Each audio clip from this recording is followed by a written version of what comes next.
Okay, we are live. Hey, Nicola Taylor, good to see you. Punk Sunset, good to see you. Hey, Corey, how's it going, brother? Good to see you. Um, how's everybody doing tonight? I wasn't planning to go live tonight. Got off work a bit early, so I thought I'd go ahead and go live. Um, Something I want to cover, and I was going to make a video about it if I got off late, but I figured why not go live and talk to you guys. Um, I really enjoy going live, and I love the interaction with you guys. And tonight I want to be talking about the power couple, black women, white men. Why are we the power couple? Because we are. Truth be told, our marriages last the longest, and I'll go into that here in a minute, but I want to say thank you guys. Uh, I'm sorry about the live the other night. If you watched me, I was kind of drifting a bit. I've been tired. I've been trying to do lives and work, and um, I just zoned out. I just kind of spaced it a bit. And I know some of you guys were asking to be moderators. I forgot who even asked me. That's how it was, and I fell asleep in my studio here, and next day went to work. So it was just crazy. And then I went to the doctor because my wife got on to me because she seen something wasn't quite right with me towards the end of the live show. And my blood sugar was a bit high. And I'm not a diabetic, at least not yet. Hopefully not. I do got to change some of my dieting and stuff. But it was kind of scary because I never really zoned out like that. And some of the stuff I remember, I was wondering if it was a dream or not. Yeah, pace myself. Yes, most definitely. It just, I work at work. I work 60-hour weeks. I work a lot, and I do this. I love doing this. This is like, it's a hobby to me, but it's a passion to me too. I just love doing it. Um, I love talking about interracial relationships. I love talking about my wife and family. And, I enjoy talking to you guys. I enjoy the interaction. I enjoy, the panels we have and stuff. And, I just feel the urge to do it. And I kind of pushed it a little too far. And we got to talking, and, I was just enjoy, when you get to talking and you're interacting, it's fun, and I was having a good time, and I just couldn't stop, and I went a little too far. So, hey, Carolyn, how's it going? Divested Ninja, by the book. Good to see you tonight. Pizza, proteins, and shakes. Yeah, hey, at the end of the show, pizza, protein, and shakes. Put a comment in there so I can make you a mod. Um, because if it's in the comment section after the show, I can use that to make you a mod. And if you guys want to be a mod, I know some of you asked me. I think I got everybody that asked. If not, just let me know. Put it in the comments section, or shoot me an email. If I don't know who you are, I might ask you to send me an email, and that's just so I don't give a wrench to a troll or nothing like that. But I want to thank you guys for your concern. Yeah, I had a crazy time and stuff. Um, Always forward. Good to see you. Um, but anyway, I'm feeling much better. Had a good day today, and the reason I want to make this, you're already a mod, Corey. Captain Swirl in the house. Yes, that's me. Okay, and if you don't know me, my name is Brent. Okay, aka Roadrunner 89, aka Captain Swirl. All right. You can call me any of those. All right. I am the captain. I got my swirling commission back in 1985 when I first started interracially dating, and then moved up the ladder from a swirler in training to Captain Swirl, and that's when I became an investor. That's when I married my lovely wife, Sandy, and she's a black woman, and we've been married over 27 years. May 19th will be 28 years. Um, but really awesome, uh, I have an awesome wife, awesome family, and me and my wife are the power couple, and a lot of black women and white men are power couples, and that's black women, Asian men, and Hispanic men too. Um, and I'm seeing amazing things, and this really got me in a real good mood. This really got me, energized. Private first class swirler 80, yeah, 1985. That's when I had my first girlfriend. I was 16. Uh, remember those days? Yes, but yeah. But what I'm happy about today, guys, is I've been going through and I've been looking at comment sections and my videos and stuff, and the numbers have been growing like crazy. I think January I hit 2,000. Now it's at 4,300. I think the last count. Um, and that's awesome. Getting new people on the channel, and people are sharing the videos, and I hope you guys enjoy them. I hope they're helpful. Um, but that's one of the things I'm happy about. But what I'm really happy about is I'm seeing this. Hey, Indiana mom, how's it going? Uh, what I'm starting to see, NW, um, is people are sending me comments and talking about their marriages. I'm seeing people tell me they've been married 10 years, 15, 20, 30 years. Someone said black woman, white man. Another lady, 40 years. Okay. I'm seeing a lot of people with longevity in their marriages. I love seeing that. And our marriages are the longest lasting. And the stats are revealing that. We're seeing it now. And it's a wonderful thing. And why do you think that is? And I'm going to tell you why I think it is and why I know it is. Okay. Because any two people can have a successful marriage, regardless of the race and stuff.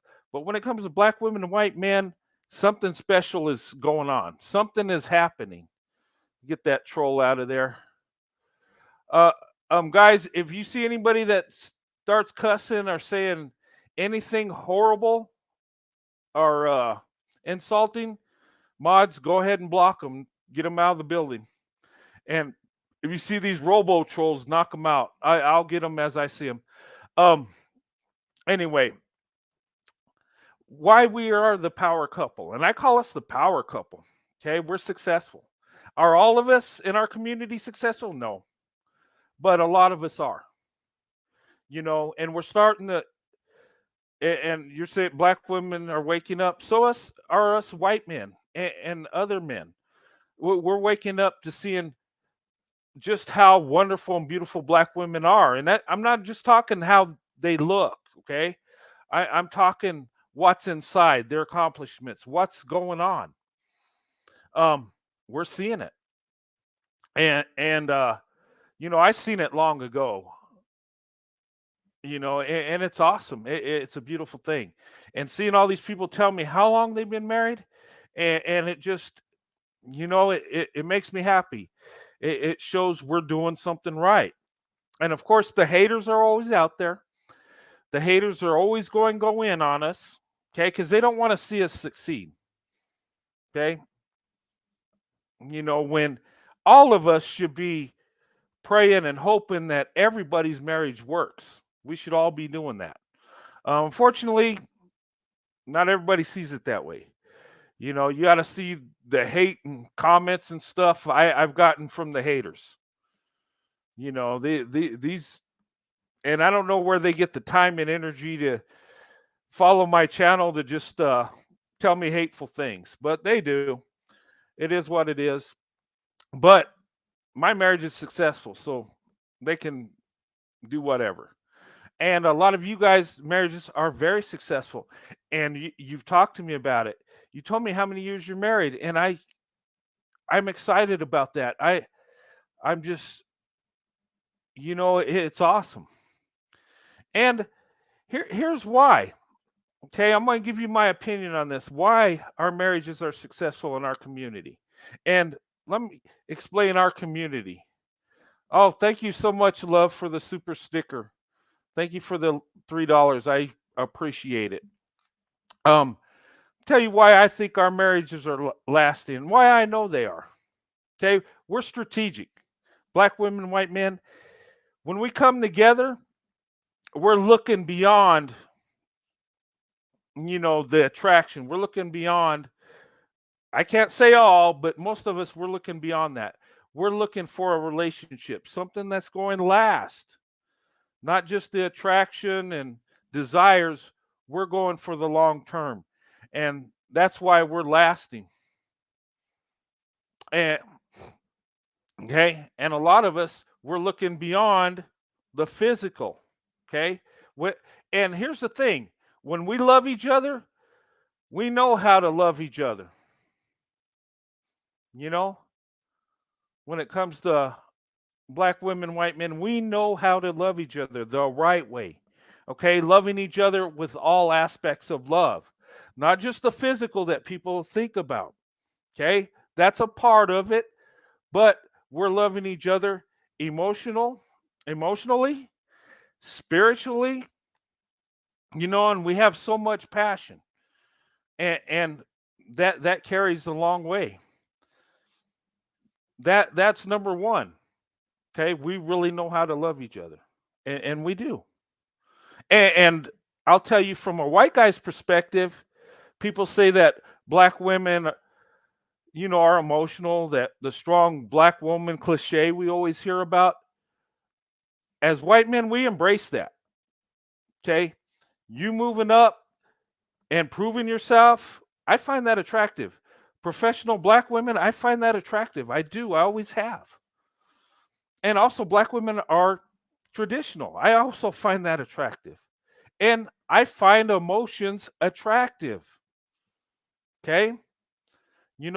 And a lot of times I think us as white guys, what helps us is a lot of times the ones we love and we're married to, we're able to express how we feel.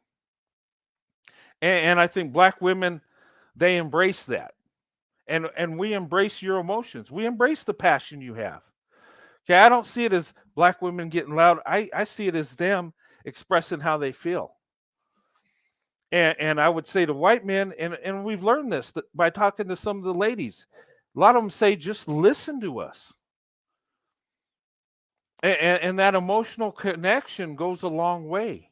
Even if the lady's hurting, guys, what you can do is embrace, show her you love her and give her rest, you know, lifting her up.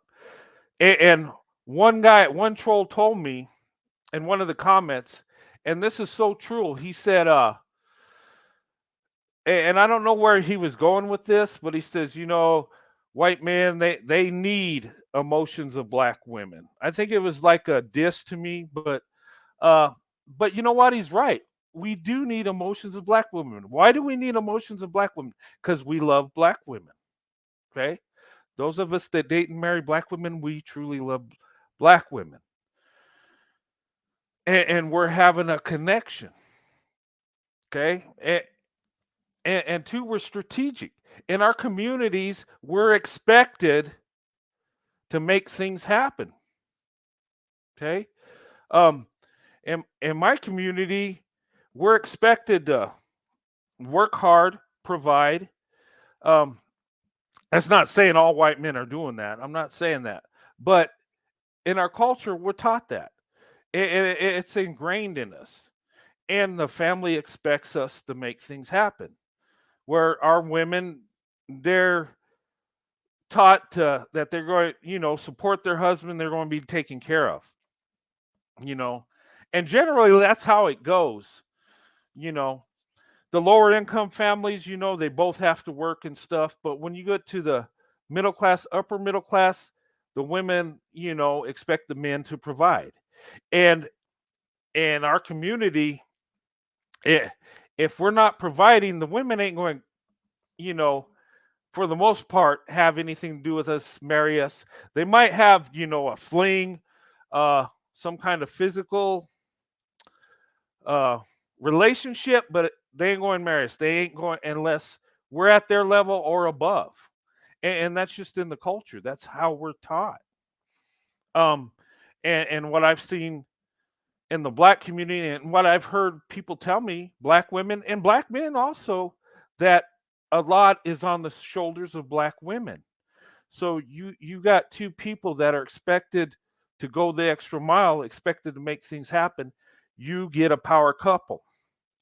And I don't take strong black woman as a bad thing.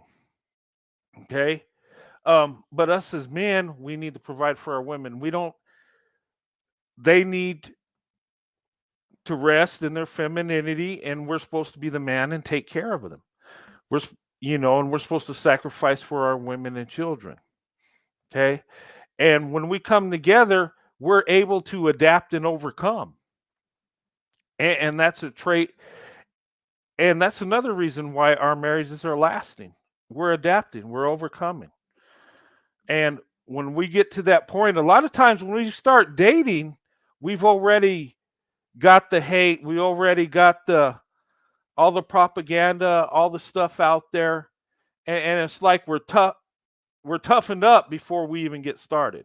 And a lot of times, and a lot of black women said, when I finally married my husband, I was fed up with what people thought. I didn't care at that point.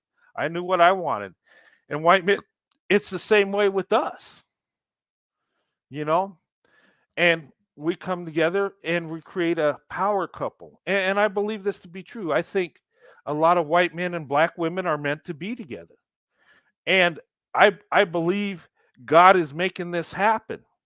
And looking at the marriage stats, and when it comes to men and women, you know and in the black community it's lopsided. There's a lot more women than men, and black men are the biggest swirlers. They really are. And I'm all for it. Go where you want to go where you're loved. And when I say we're the power couple, I don't have hate for anybody else. Um and, and I believe this. I think when I say interracial, I believe we're the same race. Um, we're just different in the ethnicities. I believe that. If you study the Bible, we both came from Adam and Eve. We all came from Adam and Eve. We're all sons of Noah. Um, yeah, we look different. We got different genetic traits, but we're people nonetheless. Yes. And when people send me those comments, I do believe that. Um, you know, one person ain't better than the other by no means. No. And when it comes to black women, white men, it's not that we're better, it's that we go about it the right way for the most part. We're strategic. We're doing it the right way. We're looking beyond the physical attraction and desires. You know, we're going into love at all aspects. And, and we're going at spiritually, emotionally, uh, of course, physically, that comes in. But when you put it all together, all aspects of love are better. And yeah, the physical part's better too, because there's true love there. Okay. And when you build and you have a plan, it works out better than just hooking up because you're attracted to each other. Okay. It starts with looks, you know, it catches your eye. And a lot of times, black women, you're beautiful and you have a unique beauty about you, and it catches our eye. And a lot of times it starts with curiosity. And you know and then we get to know each other, and a lot of times when we get there, we're strategic, because when it comes to black women and white men, when we decide we're going to get married, it's strategic. We want the long-term deal. We want the marriage. We want the family. We want our relationship, our marriage to be everlasting. And in many cases, we're going the distance. We're making that love everlasting. We're making that marriage. We're starting with the foundation. Why do we want to get married? You know, we want love, true love, and that's why the stats are bearing it out, because I believe we're going about it the right way. We're not, now, are all of us? No, some, get together because they're just attracted to each other and not thinking it out. But usually we have a plan. Usually we're getting together for a reason. I've always been attracted to black women. I've always had a special place in my heart for black women, even as a little boy. And I've had positive interaction with black women when I was younger, when I was a boy. And I think that has a lot to do with where my path has taken place, why I've had a preference for black women. My life, and I haven't been around a whole bunch of black people. No, I've been predominantly in a white neighborhood, but the black women I had interaction with, it was positive. Okay. And black women, have a big heart. They really do. You get to know them, you get on the right side, they're going to do wonderful things for you, because that's just in their spirit. That's in their heart. And I think when we come together, we find true love, because black women are amazing. And us as white men, when we see the true love, we don't want no other love. I say this all the time. We don't. Everybody has a preference, but I'm telling you, and I've talked to several men that are married to black women and feel the same way. Some have had attraction to black women most of their lives, started early on like me. Some, it didn't start out that way. Later on in life, they get to know,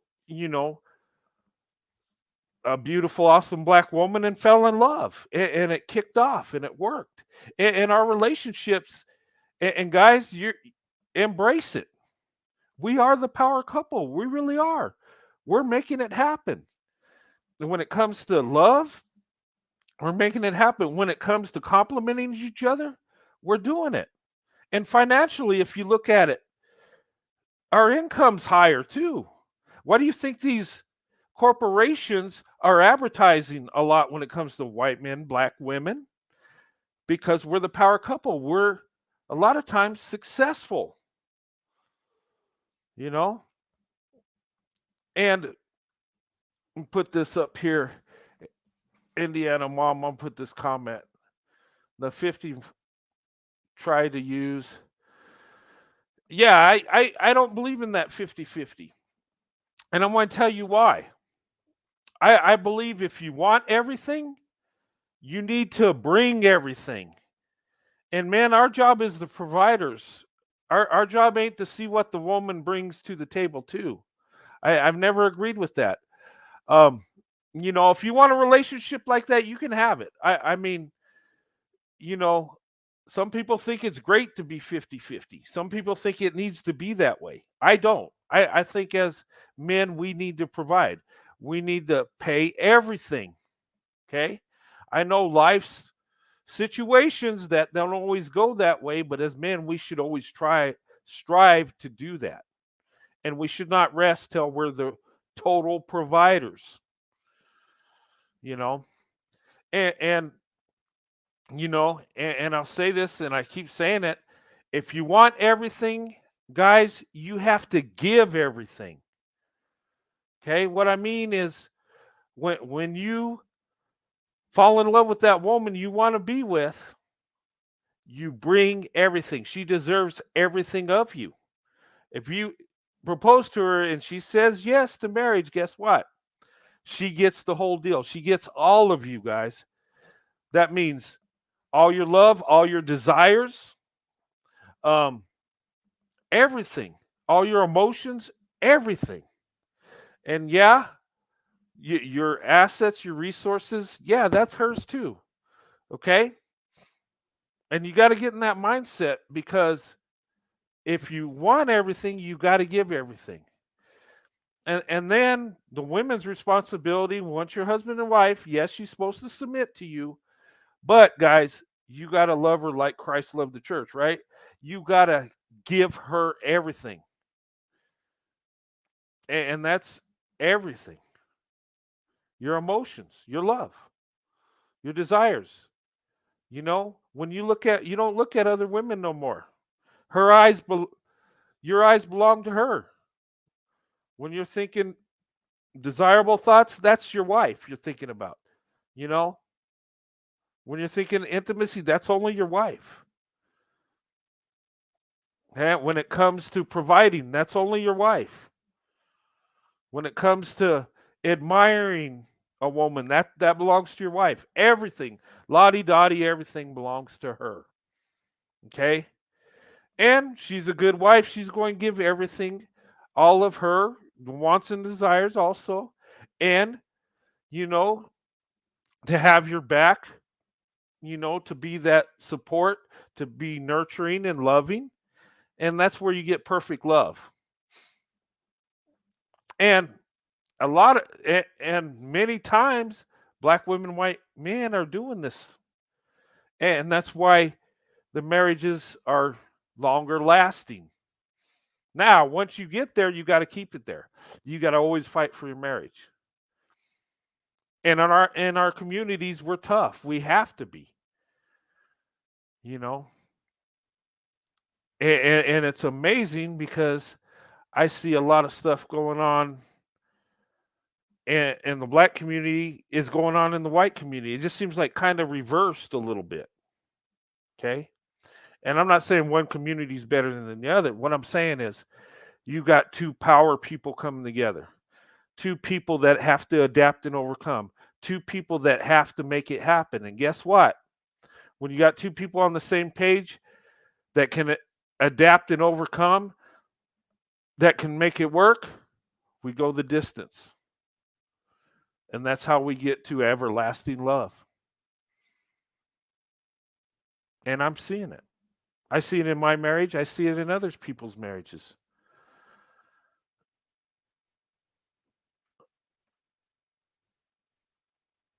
You know, and but guys, everything you are and have belongs to your wife. Now, ladies, you got to be responsible. But here's the thing: us as men are the providers. We need to be. That's in our nature, and if we're not doing it, we're not going to be happy as a man. You're not. You know, and too many times we see men looking for women to take care of them. Do we not?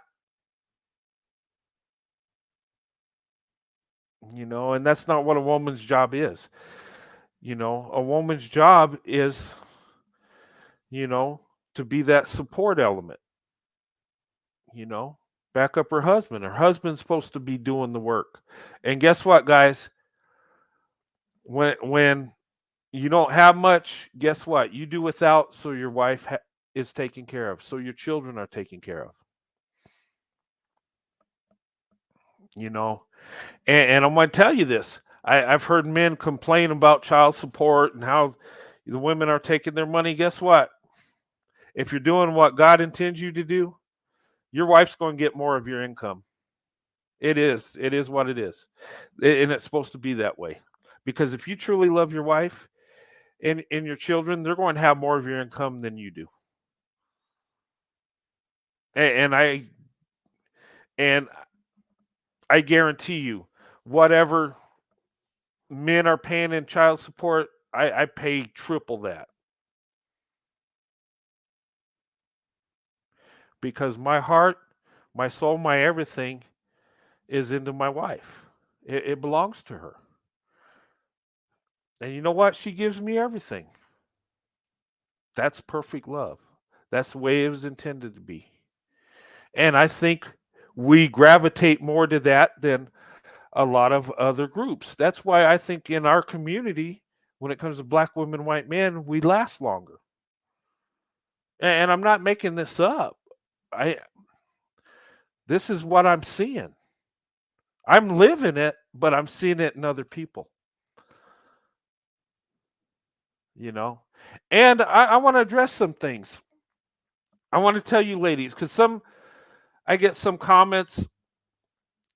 One young lady says, "Well, I don't think I could date out because I'm too dark and I don't think white men would be interested."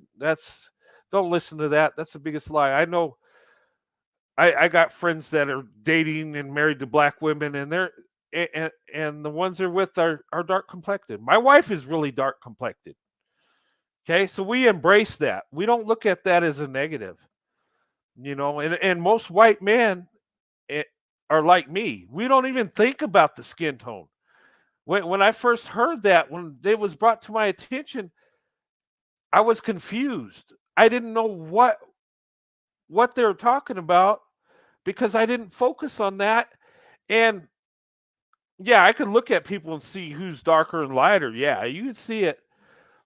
But that didn't matter to me. I just knew black women were beautiful and amazing, and I just wanted to be around them. I didn't think, oh, well, how dark, how light is she?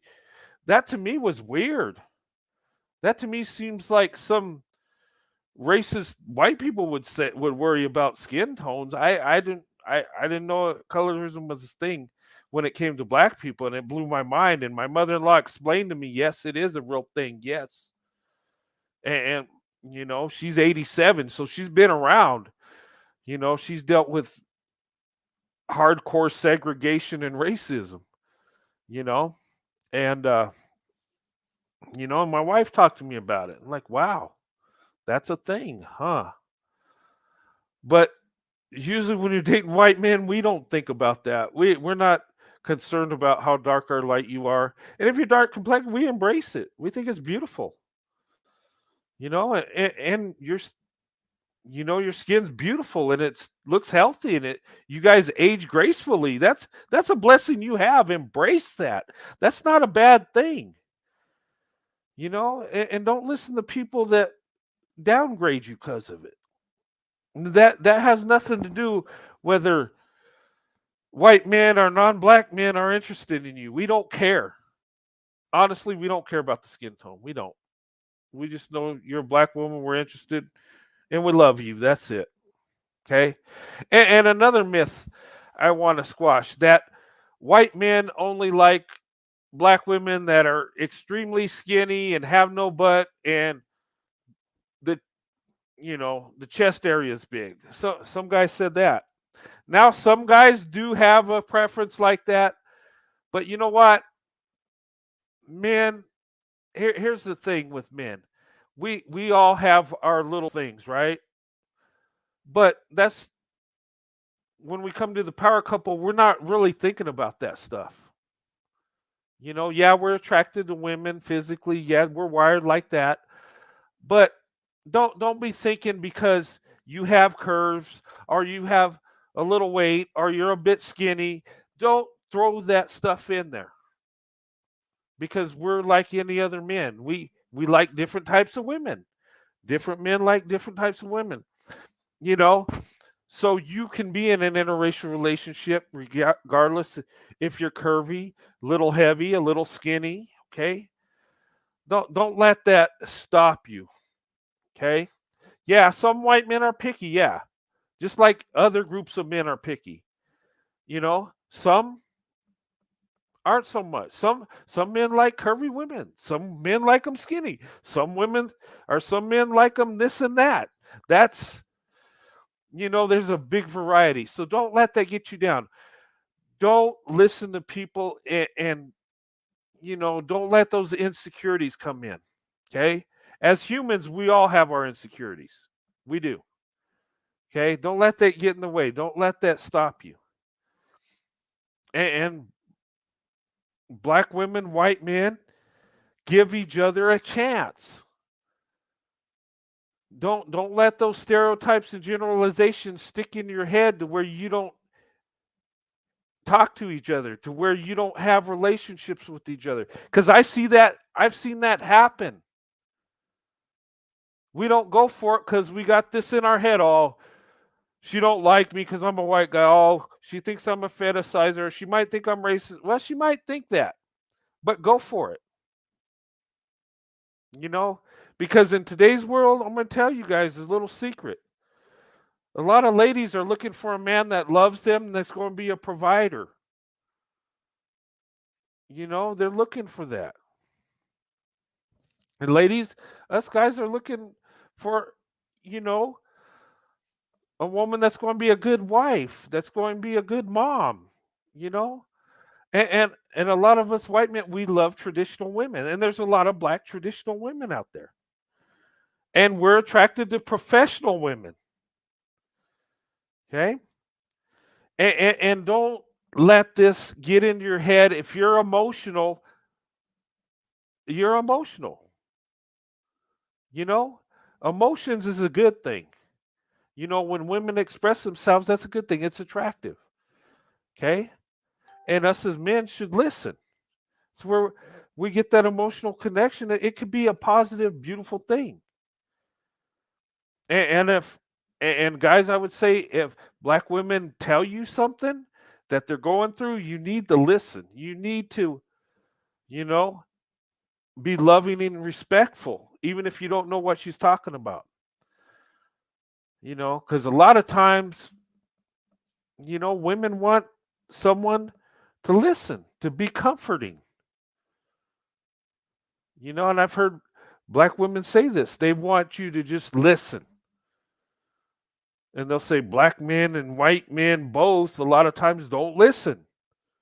They don't get it, you know?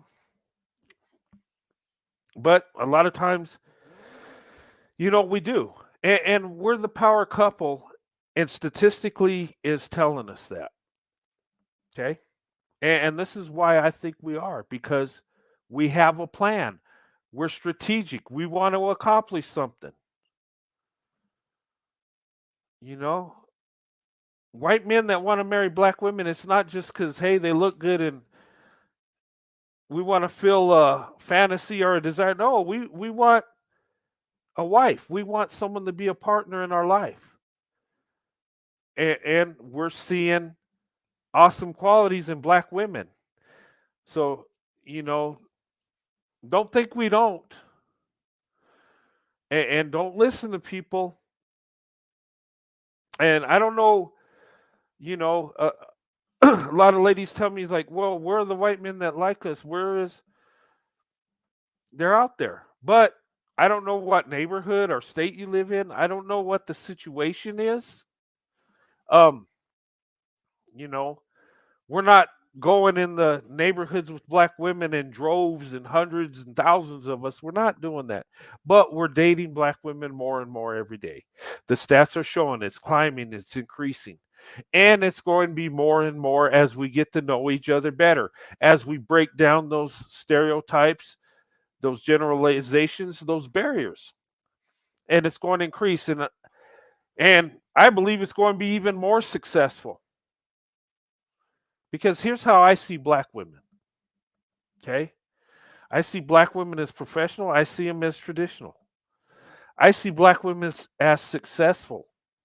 I don't see the mad black woman out there in my community. I don't. You know, Hollywood tries to paint that image of black women, and people carry that stereotype, but I'm not seeing it. The women I'm around are doing very well, you know. But, you know, and that stereotype starting to change. People, you notice in movies a lot of times, and something's shifting. You remember, you know, you might watch a movie with Tiffany Haddish in there and she's acting crazy, over sexualized, and all this. You see that, right? That stereotype. But then you're seeing the woman in the corporate room, the professional black woman that dresses nice, that's professional, that's got it together, that just, you know, just carries herself well, confident, has it put together. We're seeing a lot of that too. You guys seeing that? People are picking up on it. Guess what? Men are seeing that too. And you know what? That's attractive. You know, and this thing about, you know, strong black woman and that's manly. here's what I see in the strong black woman. She's adapting and overcoming it and doing what she has to make it work. That to me is a positive. That is attractive. Now, us as men need to provide for her. We need to love her. And guess what?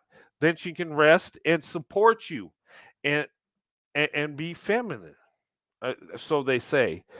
Okay? Black women to me are the most feminine women out there. They are. I don't, you know, but society tries to take a woman that's having a hard time, that's got children. She might be a single mother and she's trying to make it work. So she might be a little hard. She has to be. But give her a good husband, see what happens. Give her a man that loves her, that's going to take care of her. See what happens then. You know? And look at it this way, ladies. Don't be afraid of your emotions. Us men, we don't see you as crazy. We see you as loving and you have a big heart and you're passionate. And the emotions are a good thing. You know, a lot of times people get emotional and they let out, they vent. It's a release. And having that ear to listen to them, you know what? That's a good thing. It's a lot better than holding it in and not letting people know there's something going on. Because, newsflash, at times we all have something going on. We all have our issues. So, you know, but there again, we're the power couple because we're diving in deep. We're going a bit further.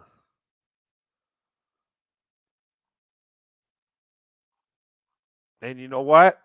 We need to. And here's my thing. People have told me many times, they say, you know what? Why do you make these videos? Okay. All right, you're happy, you like black women, we get it. Why do you got to keep saying it? Okay, your wife's wonderful. If you're living such a wonderful life, why do you got to tell everybody about it? You know why I do? Because number one, I want to. And number two, when you have a blessing, people need to see it. They need to know. It's very important that people see a positive in the interracial date or dating and marriage, the interracial relationships. Yes, we can be blessed. Yes, we can come together. We can go the distance, and we are. We're making our way to that everlasting love. We're doing it. And people need to hear it. People need to see it. You know, people need to see me and my wife, see the happiness, see that we can raise kids, see that we can stay married, see that our kids can be successful and go to college, see that our when our kids are getting married and having kids, and it's a blessing. And Indiana mom, you got that. You got an awesome family, and we see that. And people need to see that. That's the blessing. We don't need to hide it. But the haters and naysayers want us to shut up. They want us to keep our mouth shut. They want to tell us, okay, if you're happy, you don't need to say no more. No, I need to say a lot more. I need to keep saying it. You know what? I need to drive it home. I need to tell people because we're the power couple, and don't let it end. We can come together. Black women, white men, or Asian men, or Hispanic. There's good men out there, ladies, and they love you more than you'll ever know. But you've been told as a scare tactic to keep you where you are, to where you only have one choice. It's a scare tactic, you know. But it needs to be said. It needs to be driven home. I'm going to drive it home, and you know what? I might keep saying it. And guess what? Those of you that hate it, I love black women. Yes, they're the best choice. My wife's black, and you know what? I love her more than any woman on earth. And I'm going to keep saying it. Why would I not say it? Why would I not embrace my wife? Why would I not embrace my relationship I have with my wife? Why wouldn't I embrace my marriage? We're blessed. We got 3 kids grown up. We got 2 grandkids. Our family's growing. Our oldest daughter, got her master's degree in psychology, and she's doing awesome. And our youngest daughter's going to university in New Mexico doing awesome things. Our son's in the army, moving up in rank, doing wonderful things. Why would I keep that silent? And all the naysayers said our marriage wouldn't work. I could tell you, back in 1994 when we got married, there were people in my family that didn't give us 3 weeks to make it. There were people that, and there were people on my wife's side that didn't think we'd make it either. I mean, our families accepted us, but there was doubt. You know, our so-called friends tried to talk us out of it at times. Well, they're no friends no more, but they didn't think it would last. I see friends back that I didn't see since me and my wife were dating, and say, wow, you guys are still married? Wow. They're like shocked. How did you do it? How did you make it work? You know how we made it work? Number one, we love each other. Number two, we took our marriage vows seriously. That's it. It's not rocket scientists. It's not rocket science, you know? And during our marriage, we kept our focus on each other, you know? All our wants, our desires stay in the marriage. Our eyes stay in the marriage. That's how you make it work. You forsake all others. Isn't that what it says in the Bible? Once you're married, you forsake all others.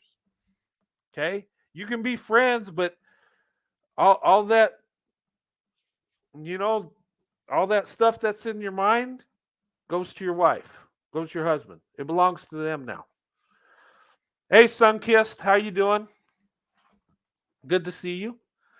But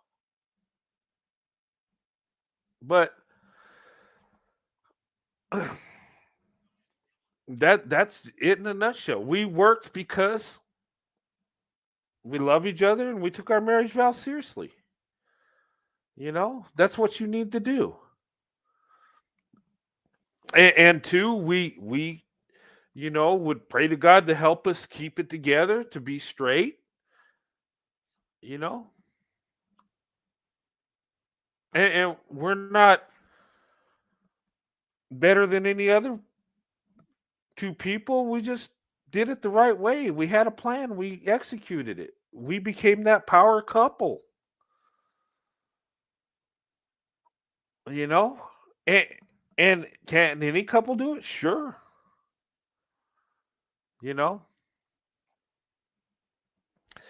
But anyway, I just wanted to talk about that, guys, because we're seeing something.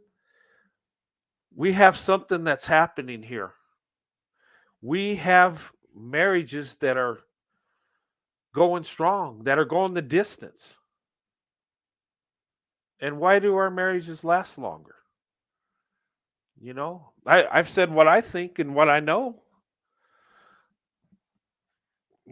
But does it work for everybody in our community? No. But it works a lot more than the other ones, tell you that. And me as a white man, let's say I'm 20 years old and I'm looking to have a wife, right? I would be have a better chance being successful marrying a black woman. Statistically, right now, I would be than even my own kind. My own kind, or someone that looks like me. I hate when somebody says you're women, your own kind. I hate when I hate when men refer as our women. There ain't no woman that belongs to you except your wife. And that's another thing I can't stand when people of the same race think that they're entitled to women that look like them. You ain't entitled to nothing unless she allows you to be with her. It's a privilege that she allows. It's a blessing. And I think a lot of times our relationships work too is because us men, non-black men, we see you allowing us to date you and have access to you as a blessing. I always looked at it like that. Black women I dated that would have a relationship with me, I always looked at it like, man, this is wonderful. This is a blessing. My wife allowed me to date her, allowed me to marry her. That's a blessing from God, you know? And I look at it that way. I'm not entitled to that. I'm not entitled to my wife. It's a blessing. She said yes. She gave her love to me. Boom, we're married. That's a blessing. That's not something that just automatically I can have because you know.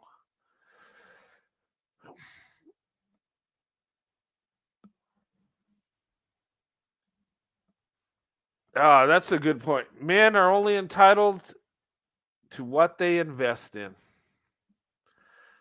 Yes, and this is when you talk about the swirling path. This is the ultimate thing, becoming the investor. And what the investor is the man that's you know that loves the black woman, that invested, that is married, that has that ultimate relationship. That's the investor. And when I call it an investor, because you're investing everything. And there's no bigger blessing than being the investor. But you have to give everything. When you're an investor, you're giving everything, your heart, your wants, your desires, um, your friendship, you know, you're giving everything. Yes, your assets, your income, everything. You're investing all that into the woman you love, the treasure that you want, the prize, you know. And I will say this, men that think they're a prize will end up hitting the wall and end up being alone because you cannot be the prize to get the prize. And those of you that are the prize, well, when you're 65 in the club trying to get that 25-year-old, enjoy yourself because you have the prize because you're already the prize. That's my opinion on that. Yeah, more white men need to have courage. That's a good point. Yes. And here's the thing, men. Have that courage. You know what? Don't back down because they call you a fetishizer, because they say you're racist, because they say this stuff about you. You know what? Don't even listen to that. Show that you're the best choice and have that courage because what are they going to do to you? Talk about you? Oh, well. They talk about me all the time. I was dating my wife and married my wife, and they still do. I don't care. I'm living my best life. A lot of times they're saying bad things because they're jealous. They want that, but they don't want to put in the work. They don't want to invest. They want to bring 50-50 or bring a little bit. And you know what? Can you get the rest? Hey, Forest Bear. Good to see you. But have that courage, yes. And men, I'm telling you, with black women, the best thing you could do is just have the courage. Walk up to her, tell her what you think. As long as you're respectful, come with love and respect, it goes a long way. You'd be surprised. She might even think you're awesome. Who knows? But you can't really connect with black women a lot of times just smiling, looking at her, and here and there. Usually you just got to go for it because there's confusion. She already thinks you're weird. She already thinks you're fetishizing her. And you stare at her, she's going to think you're creepy. And you might just be admiring her. It might be innocent. You might just think she's beautiful. But you got to go for it because there's that barrier. And a lot of time, guys, it's because you're not confident. It's because you don't just go for it. You gotta risk that rejection. You're going to be rejected. It's coming, but you got to go through it. That's what men do. We're tough, right? We can take the rejection. So do it. Go for it. Worst thing that's going to happen is she's going to say she's not interested. Guess what? Pick yourself up, move forward, and you know what? Try again. You get knocked out, pick yourself up. And that's what life's about anyway, right? You're going to get knocked down through life. Life is like a street fight. You got to fight, and it's going to hurt. You're going to be knocked down, and you got to keep getting back up. And it's painful and it hurts, but you got to keep fighting. You got to be fighting. And guess what? You will be successful. You will adapt and overcome. But if you do nothing and sit in your insecurities, oh well, she might think I'm racist. She might think I'm a fetishizer. She might think, oh no. Well, she's going to think all that stuff if you don't approach her. I guarantee it. Because I've been there. You know, I remember in a college class one time, I was looking at this black woman that I thought was beautiful. You know what she thought I was doing? Giving her dirty looks. And she confronted me. And I had to I had to explain what I was doing. It turned out pretty good, but because when I told her that I thought she was beautiful and just told her what I thought, we went out that night. And you know what? It could have happened that way if I just got the courage and just said, you know what?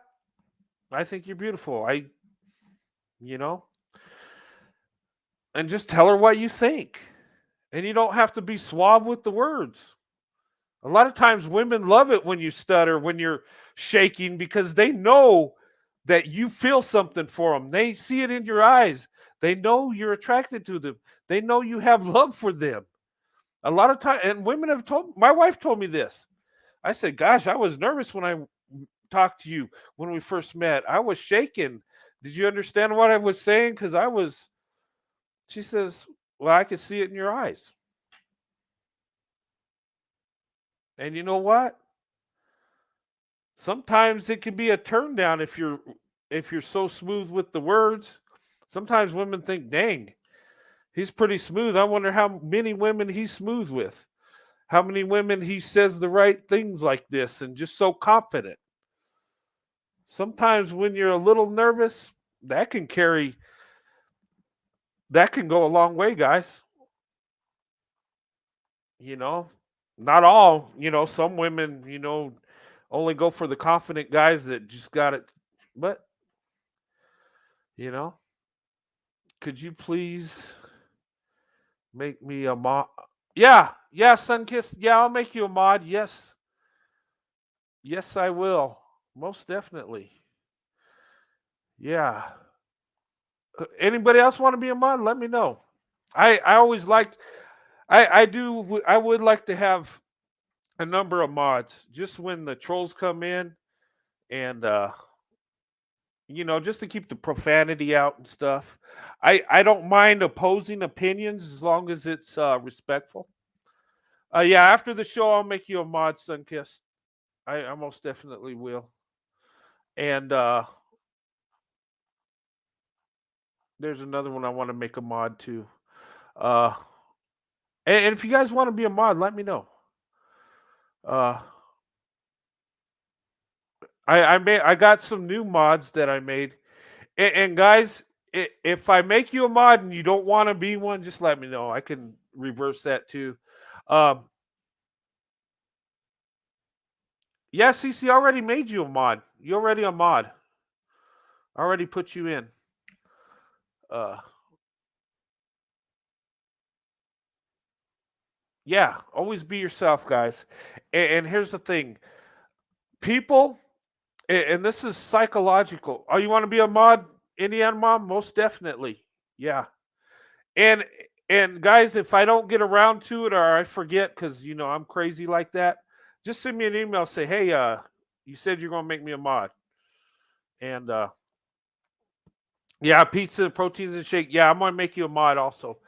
Um, the easiest way to make you a mod is like leave a comment after the show. You know how they have comments. Just put something in there, and what I can do is I'll click it on it, and it's got your URL or whatever, and I just copy and paste, and I put it in my in the studio, and I'll make you a mod. It's real easy. Um, but yeah, um, and two, once you're a mod, I don't expect you to try to find every show and watch it like a hawk. No, just if you happen to be watching a live and you see somebody saying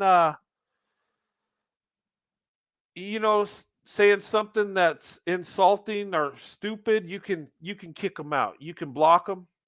If they say something that's kind of weird, you can put them in timeout, and that blocks them for 5 minutes.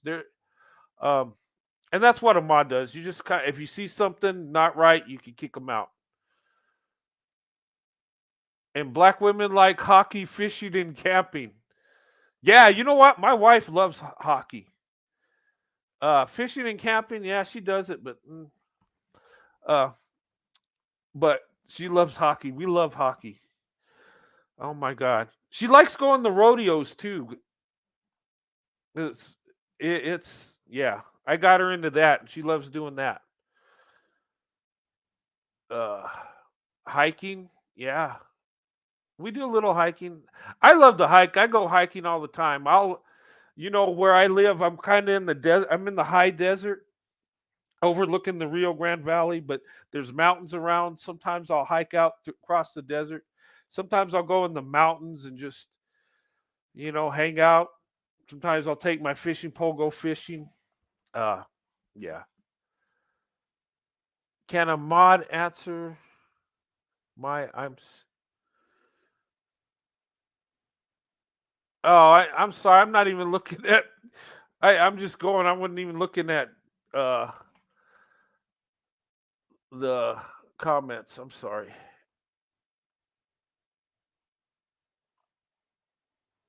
Uh, and a mod answer me. Uh, well, in the comment section, a mod can. Um, yeah. Did you have a question? I haven't even been looking at the question. I just been kind of glancing at the comments here and there. Um, usually I'm not looking at comments like that unless I got a question and answer session, and even then I miss them. Uh,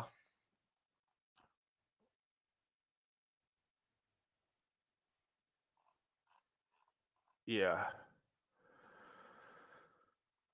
But I do apologize if I overlooked you. I overlook people all the time. I apologize. I need to get better at reading comments. Uh, and I like fishing, but don't want to hurt fish. LOL. Well, you can throw them back if you want. Yes, it's Tim. Yes, the last live. Oh, to be a mod? Yeah, I'll make you a mod. If you have, please put it in caps.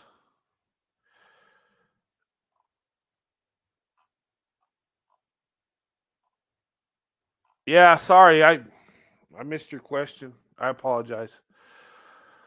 Now, here's the thing too. If you guys got a question I miss, you can email me the question too. I won't miss that. Um, but let me look. Maybe I'll find it here.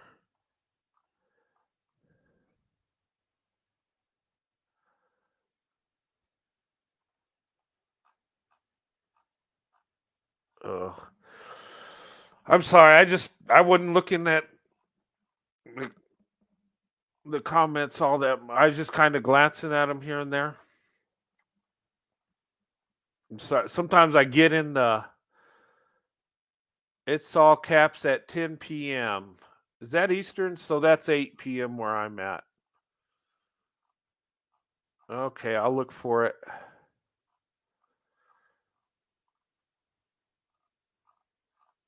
All right, I'm scrolling up. Gosh, that's quite a ways. 8 p.m. Let's see.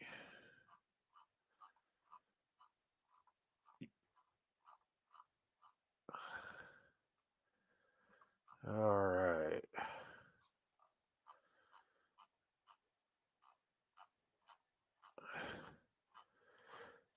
I wish there was a way you guys could highlight it and put it up there so I didn't miss it.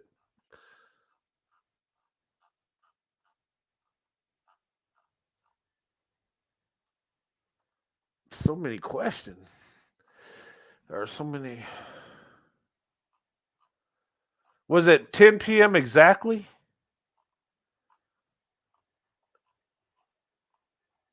I don't see it. Okay. I'm sorry I missed it. If you want to put it in right now, I'm watching. I know it might be frustrating putting it in again, but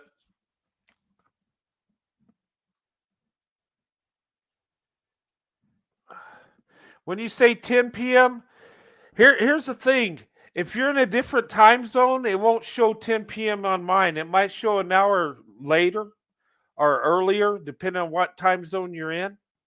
So anyway, but anyway, guys, back to the topic. The power couple, and we got a special community here.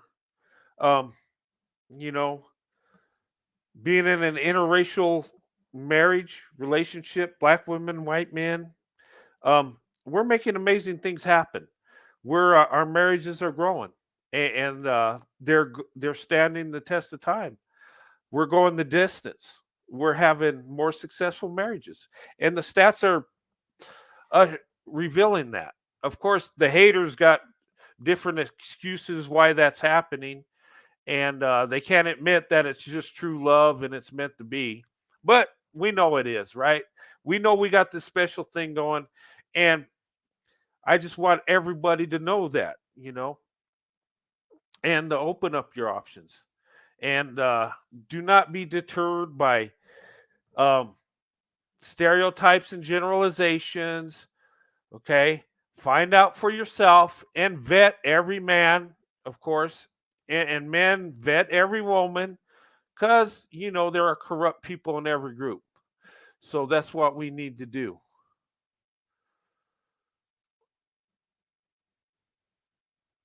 Okay, Carol, is it possible that everyone can re-enter the questions? Yeah, you guys can put the question back in. Yes, most definitely. Yeah, you can. Uh, Here's a link up here. If you guys do want to come on, you can. Okay. Diamond Princess. Good to see you. Hi, how are you? Good. How are you doing? I'm doing good. Please excuse me if you hear the dryer. I was washing clothes. Oh, no worries. It don't sound that loud. Okay. Yeah. I have dated in the past in my 20s. And let me tell you something. It was mostly black men that I Uh-huh. dated, and the dates were horrible. They did not know how to date, they did not know how to court women. And not only that, they wanted sex out of it. I'm like, I'm gone, I'm done, because this doesn't make any sense. And don't get me wrong, I dated a few white men that were the same way, Yeah. and I was like, these guys are. I don't know where they come from or who raising them, but this is not it. Like, Yeah, go ahead. Sorry. yeah, no, no. I was just going to say, yeah, you're right. Yeah, and there are white guys like that that do want to have the sexual thing after during the date right away. Um, but the right way would you don't jump into sex right away. You don't. And if you're believe biblically, you're not going to do it till you're married, and that's the right way. Okay, but the first date, no, that shouldn't even be. Um, you shouldn't even try to go there. But unfortunately, men do that, and if he's like that, you just don't need to have no part of him. Um, because if he really loves you and respects you, he'll wait. And a true man can control his urges. He can control the desire. You can. It's not. Some guys act like it's impossible that it. No, you can. I mean, And some guys don't want to wait. Like some yeah. guys, to be honest with you, some guys, when you tell them that, I don't want to have sex with you, or I don't want to, uh, I just don't want to have sex on the first date. They just don't want to deal with you anymore. I'm just like, that's fine with me. I'm not going to chase that for you. Like Yeah. it really does save me when you reject some guys. That Yeah. rejection is protection. Like we always say that here in Mhm. the BWE. Rejection is protection because you have to protect Oh. yourself as a woman. Because I have, you know, female friends that are single mothers, Uh and huh. to be honest with you, I don't have any children. I have nieces. Uh, I don't want to be put in that position where I have to be financially struggling because I have other mouths to feed. And I learned that a lot watching other women and their mistakes. And I'm not saying I'm perfect. I'm not saying that I'm perfect. I just am protecting myself because that's not what I want to end up to be, a single mother having to struggle with kids and having to raise them. Because it's Yeah. hard nowadays. It's really hard nowadays to feed kids because everything gone up, gas gone up, food is we're having a food shortage, and not only that, you have to be really involved in your kid's life. Like you can't be a part-time parent. You have to be a full-time parent. That is true. Yes. Yeah, and a lot of times, see, these guys will do that. They'll push it because there's a lot of women that will give them sex the first date. There are. And I'm not putting the responsibility on the woman. I'm not going there. Um, but in our culture, we're accepting it now, where people just have sexual relationships even the first date, and it shouldn't be that way. And I think you know we need to have a cultural change in that, because a man shouldn't touch you unless he's going to marry you, because children can come from that. And that's why we're in such a problem that we're in. And I I don't blame women for being single mothers. I blame the men because they're irresponsible. And we're the head of the household. We are the leaders. God said that, but we're not acting like it. The responsibility and the judgment's going to Yeah, go and on they the men. they talking about they want to take women on cheap dates, taking them to McDonald's and all that stuff. But dude, if you don't have the money to take a woman out on an expensive date, don't date at all. Yeah, It like as a man, you have to exactly. be able to prove that you are able to provide for a woman and be able to take care of a family. And this is why I don't understand most men when they do this on the internet. Like, why are you? Because let me tell you something. These guys are exposing themselves every day. Every day they're exposing themselves. They show who they are. and they're the losers in their community. So Yeah. it like these are the type of guys that women, especially black women, have to avoid because they're looking for weak women, especially young women, because young women, they're coming out in the world and they don't know better.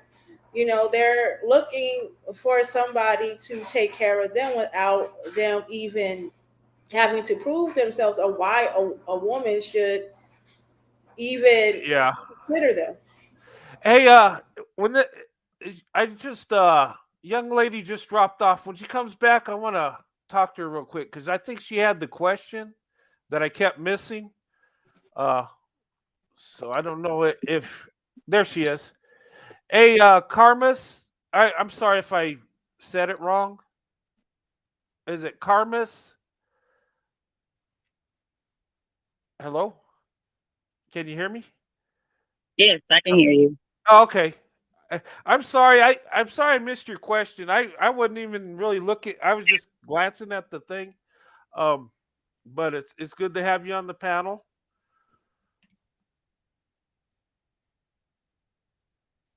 Uh, I think we might have lost audio. Can you hear me? Yeah, I can hear you. Oh, okay, okay. It's like an echo. Oh, it is on your end. Do you have a do you have a cell phone with Yeah, the show on? Were you looking at the comments too or something? Because sometimes yeah. it'll double feed through two devices, even if it's all the way turned down. So that's probably what's happening. It's feeding through the speaker and your microphone, and you're hearing it twice. It's echoing. Yeah, you still got the echo.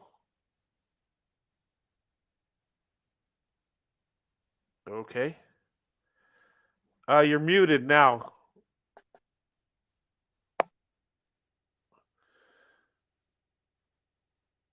Okay, you muted your microphone. So I can't hear you. You got to unmute it. I can't unmute it on this end. You muted. Yeah, it says get can't unmute. Guest muted themselves. Okay. Um. Yeah, but I can't hear you because you muted yourself. I don't know. Okay. All right. Well, we'll wait for Karmas to come back on, and we'll continue till she gets. Somehow she muted herself. Hey, Sun Kissed, good to see you. Hi, it's good to see you too. Um, I was going to wait until I don't know if she was finished. I wanted to wait until she was finished. Yeah, Saying what she. No, no, no, no. Go ahead. I'm done. okay. Oh, okay, all right, okay. Hello, but I I wanted to touch on a few things. I was listening to someone earlier. It was a black guy. He was doing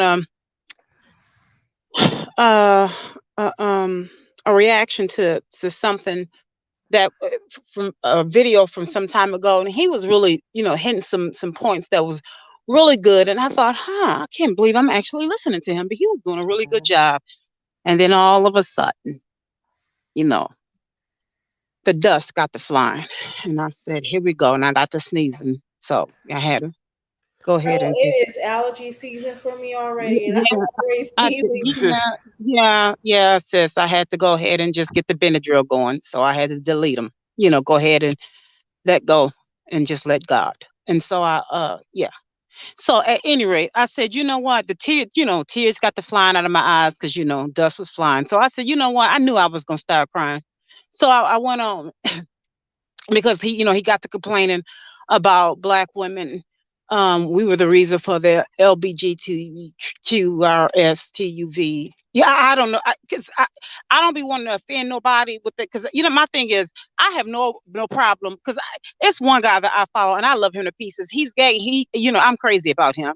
I don't Mhm. have no problem as because he goes hard for black women and I love him to pieces and he knows this. Because I don't know what the alphabets are and all that. And I would say this in front of him, and I'm sure he would crack up laughing. So I'm always acting silly. Yeah. So, but the thing is, here's the thing. Here's the thing. Every time something goes wrong, it's our fault. It's Black women's fault. If a Black man doesn't have, if he doesn't have a job, it's Black women's fault. If he gets a job and it's not paying enough, it's Black women's fault. It's always something. So I just said, you know what? So then someone said in his comment, this guy's comments, that they weren't kings. He said, I know we chiefs. And I said, okay, Yeah. here we go.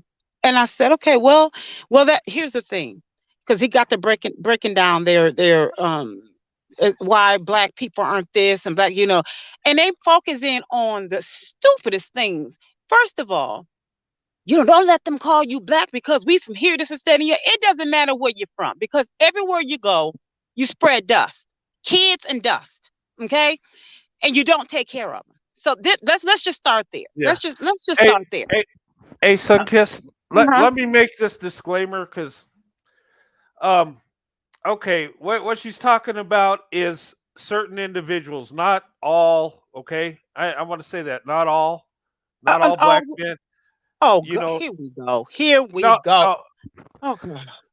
Do they not get it? Do they not get it yet? Okay, no, I just want to put that because some people think that we're going to just bash. Yeah, because we don't want to hurt nobody's feelings, because let them go. Yeah, say that so they can lick their wounds. Now, I guess they can swipe left. Okay. So my thing is this. So he was saying, then he started saying, yeah, it's the Black woman's fault as to why. No, I'm sorry. It's you all's fault on this, Brent, as to why they had to put welfare in place. Okay. So why did they have to put it in place though? Because Black men weren't doing their job. So that way Black women and Black children would be able to survive, just stay alive. Okay. So why is that the place? Because every time something happens, everything is the cause and effect. Find out, go look behind that, peel behind that. So I thought, okay, so now that's the case. And then they said that we never take accountability, that we deflect. They said that we are always. Now, here's the thing. One thing I really did appreciate him saying, because one thing I'm big on accountability. So if it's something we need to work on, we need to own it. One thing he did say is when Black women go on these shows with this always sprinkling pappy dust and beta dust, they go on these shows to get a pat on the head, in a sense, what he was saying, and go on these shows and get attacked, knowing how these guys are.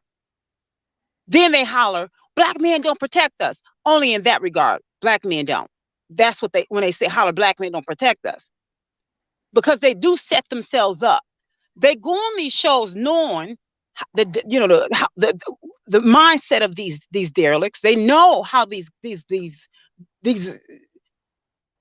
Okay, I'm just gonna say that they know how they're going to be, and then when it goes awry, then they want to holler how Black men don't protect us. Oh my goodness, this is what he said and this is what he did. Of course, what were you expecting?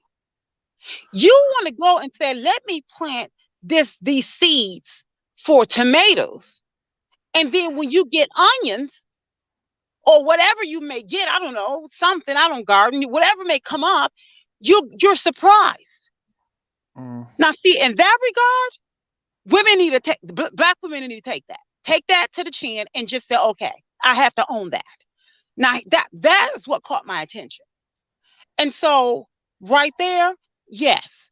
But my thing is, regardless of regardless of where you see a Black woman, it is never okay for a man to put his hands on a woman. I don't care what genre of a space, conversation, whatever, it is never okay, because your strength is always going to outpower hers. Period. The end. I don't care. I don't care even if she looks like a guy, carries herself, if she wants to call herself a guy. I don't care what surgery she gets. At the end of the day, you're going to always outpower her. So it is never okay. And then this sorry thing is going to say, yeah, she hit me. I'm telling you right now, man, I body slam her, whatever. I said, see, again. Yeah. I'm sorry, go on. Yeah, no, it's never okay to hit a woman. I don't care what she does. The only time it's okay is if your life's threatened. If she comes with you a knife or gun, yeah, hit her. Yeah. Now, Save now, see that. yourself. But Say, yeah, but that's the difference. but other than that, no, you don't hit a woman. Yes, men have uh more upper body strength. I mean, in a fight, you know, men could really hurt women bad. And you could actually, you know, you could, do some damage. You might even kill her. And you know, it what we need to do as men is to train boys not, you remember play you don't hit girls. I was always taught that. My dad said you don't do it. You don't hit. I remember I was like, I don't know, 4 years old in the sandbox. Some girl pulled my hair and I pushed her, and my dad tore into me. You don't do that. Mm-hmm. And I thought that's unfair. She did that to me, No, you don't hit girls. And you know what? I had a relationship with this woman before my wife, and she would actually hit me. She would fly off the handle and just had impulse problems. But you know what? I never laid my hands on her. I just took it and I left. She That's couldn't what you do. she couldn't overpower me, so I could leave the situation. Um, it wasn't right. I mean, I did break things. I think I punched the hole in the wall. I punched through glass, cut my hand. I I reacted, but I never touched her, Mm-hmm. and because that was embedded. And thank God I didn't, because that could have went really bad. But Yeah. And in a situation like, because you have in situations like that, I call them females. You have some females out there yeah, that will use that to their benefit, and what they'll do, because you have some females out there that are very toxic, they're very uh, narcissistic, and they love bad energy, and they like to yes, play on that. And so uh-huh, what they'll do is they'll use that as a weapon so that they can always try to control you and control the situation. And so females like that, you shouldn't be, if it's gonna be situations like that constantly and frequently and things that you don't need to be in that situation, because you're two adults. You don't yeah, need that. Shouldn't be. No one should be touching yeah. each other. Hey, Sunkiss, let's Mhm. welcome. We got, Oh, was it S Goddess 39? No, actually, my channel name is the Woman Spirit Podcast. Oh, okay. Okay. Well, welcome to the show. First time seeing you. Oh, no problem. Good to have I you on. wanted, no, I appreciate it. I appreciate you allowing me up. I wanted to speak about the topic, and Uh huh. I want to also add to the fact that I think this. Um, there are people who date outside of their race just because they are attracted or proximity or Yeah. circumstances, right? And then there are people who date outside of their race because they're hurt. And I think that just like that rule applies, that when you go on the first date, you don't sit up and tell the man about all of the tragedies that you've dealt with prior to him, because then they just take that blueprint and decide how to treat you. That is a male trait. That is Mm, not about race. That is not about whether he's black or white or Indian, Puerto Rican, or Haitian. That is just what men do. And I think that Black women who have not dated outside of their race before, or who are new to it, need to understand that. Like, you cannot come to white men dumping on them, or non-Black men in general, with yeah. all of your issues with Black men. It's just not a good look. Like, nobody wants to hear that. I would not Yeah. date a white man who came to me saying, I hate white women are this. I would not date him. yes, yeah. Yeah, I Mhm. wouldn't do it. I just, it Yeah. would give That's a me good all point. types of, yeah, red flags. I would just have red flags going all over the place.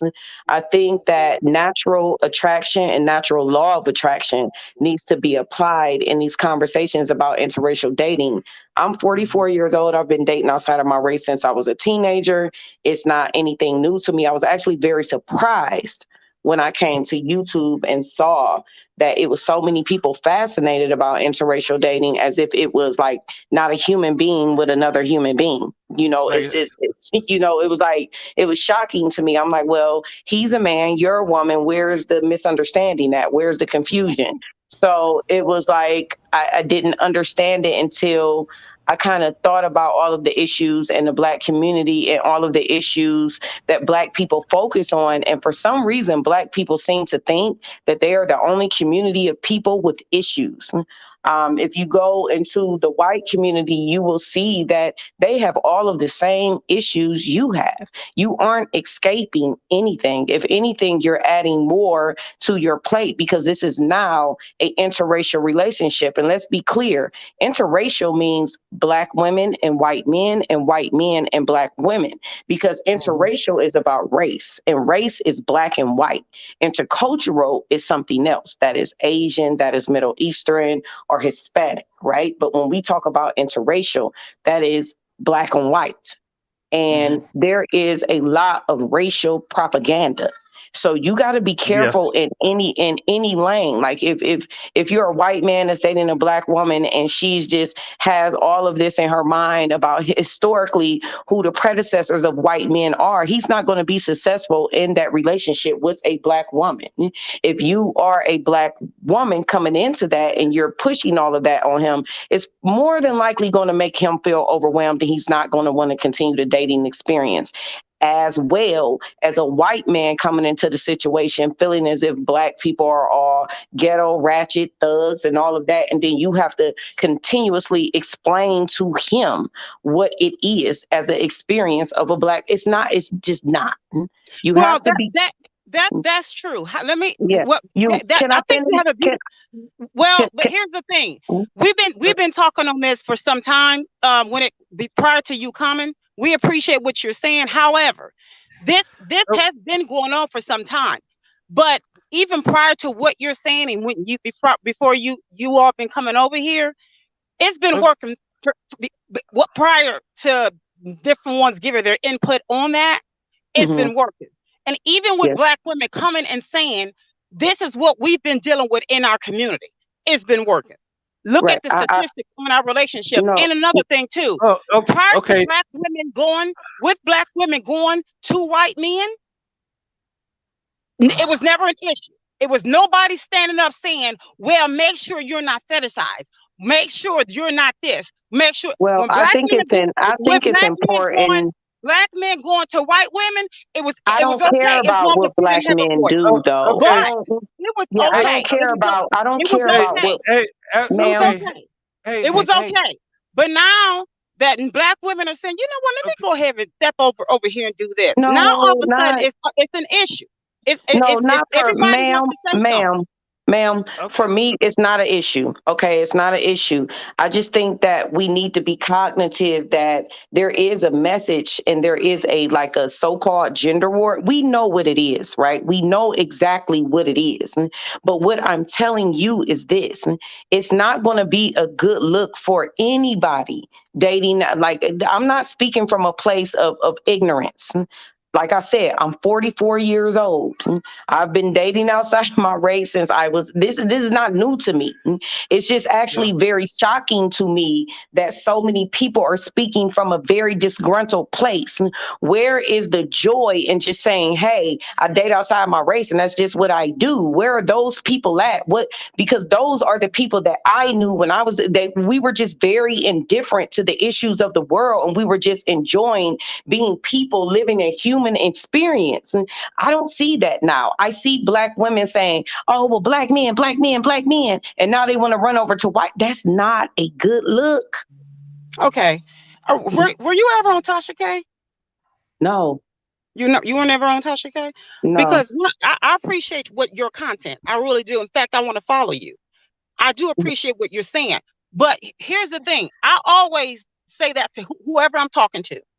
Make sure that you're healthy. I advocate. Make sure. Here's the thing. If someone wants to marry me right now, and I say no, because I want to make sure. I want to make sure that I get therapy. I'm not taking that into my home, not into my married home. I'm going to keep it in my home as while I'm single. I advocate for that. But what I also want to say too, to keep that balance, because you got so many women out there that takes every little bitty word and they want to teeter totter, or they want to make sure they run to the left or run to the right. Please make sure you get therapy. Hey, But the can I ask thing you? too, what I'm so afraid of too is that when we keep saying it's it's not just what you're saying is healthy. I promise you, sis. I promise you, it's healthy. But when we say it's not just black, I mean, it's not just black men or white men Hey, can look at. They can be bad too. That's what we say when we because that's the same difference as saying all black men are bad. But We can I know say that. this though? This is really why I came up because I've been watching his channel for a long time. I've been subscribed for a long time. I just don't say anything.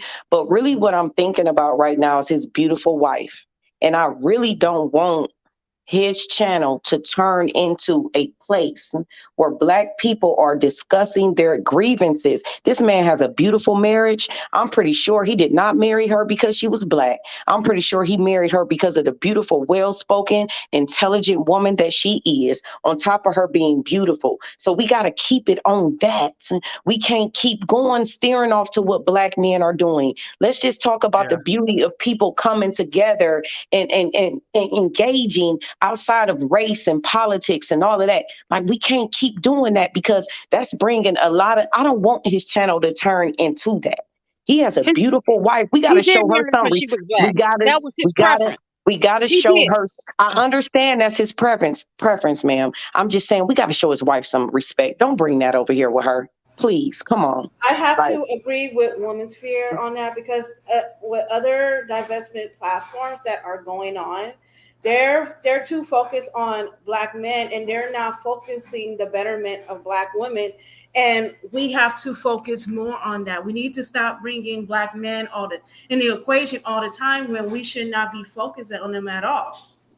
We should be yeah. focused on what's the best man for the job, who can be a provider, who can provide that protection, who would love us instead of seeing us for our skin tone. We can't be bringing toxic behavior on other people's channel. We don't want to do that.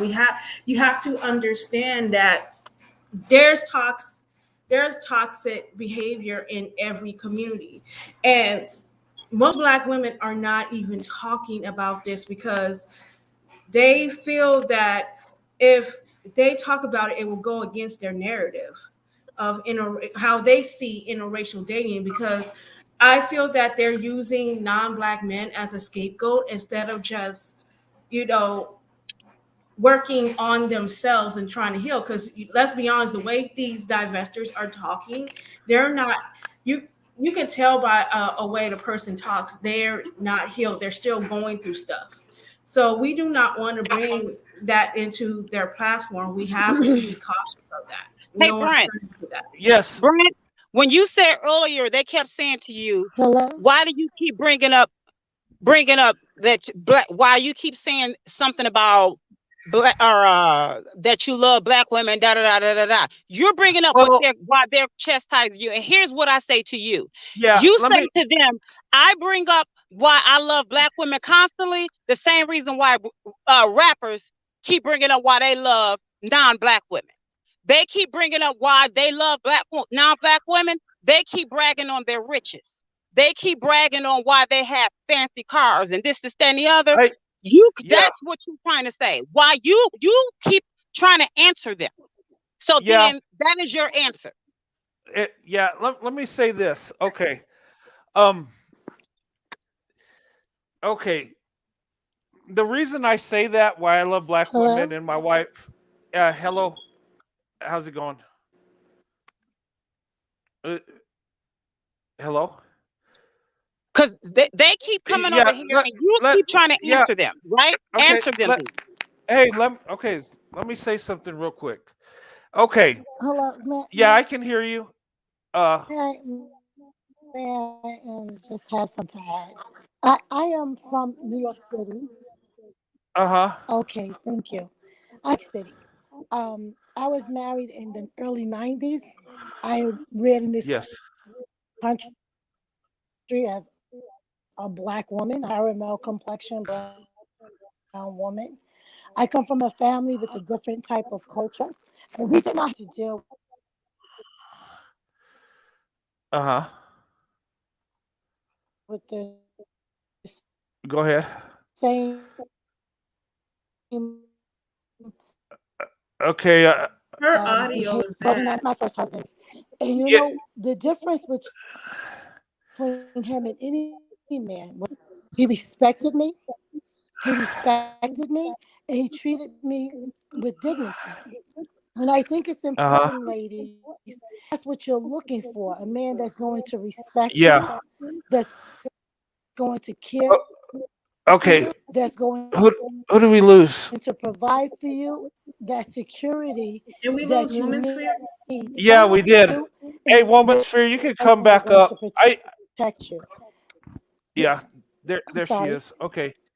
Okay. Yeah. No, I appreciate your comment. I just wanted to interject on this because we got So I think that your platform is wonderful. What was your name, ma'am? I didn't catch your name, sweetheart. uh Vania, right? Or is it Lola T? Vanya, Vanya. Okay. Okay. Okay. I Good to see you, Vanya, Vanya. Yeah. Hey, I want to say something real quick. Vanya. Eh, Yes, Okay. yeah, I want to say something real yes. quick. Okay. I'm listening to you ladies talk. And I Here's think the the deal. problem is that this is a matter of go where you're appreciated and don't bring those bad. Yeah. Uh, Yes, sir. yeah. Hmm. Let me say this. I'm listening to you ladies talk, and you got good points. And here's the thing. What I say on my channel, and I want it to be positive because I I do have a preference for black women. I always have, but I don't hate white women. I don't. I'm not trying. I never want to attack them, unless they come in at me, and then that's fair game. Um, I think where we're getting into some things that look, and I understand why we get into it sometimes, but sometimes it's not a good look. Um, how can I say this? Brent, can I help you out Yes. a little bit? Okay. This is Woman Sphere. Okay. Yeah. Okay, so listen here. I just actually did a stream titled Creating the New Black Man. And I think that a lot of black women who are running away from black men and have not just been dating out just because, like I said, they just doing them. There's a difference Yeah. between people who are just doing them and they just living life and they just there's a difference. And I think that the lines are becoming so blurred that Yeah. we are starting to send out a bat signal of desperation, and that Yeah. bat signal of desperation is going to bring all the dogs out the kennel, baby.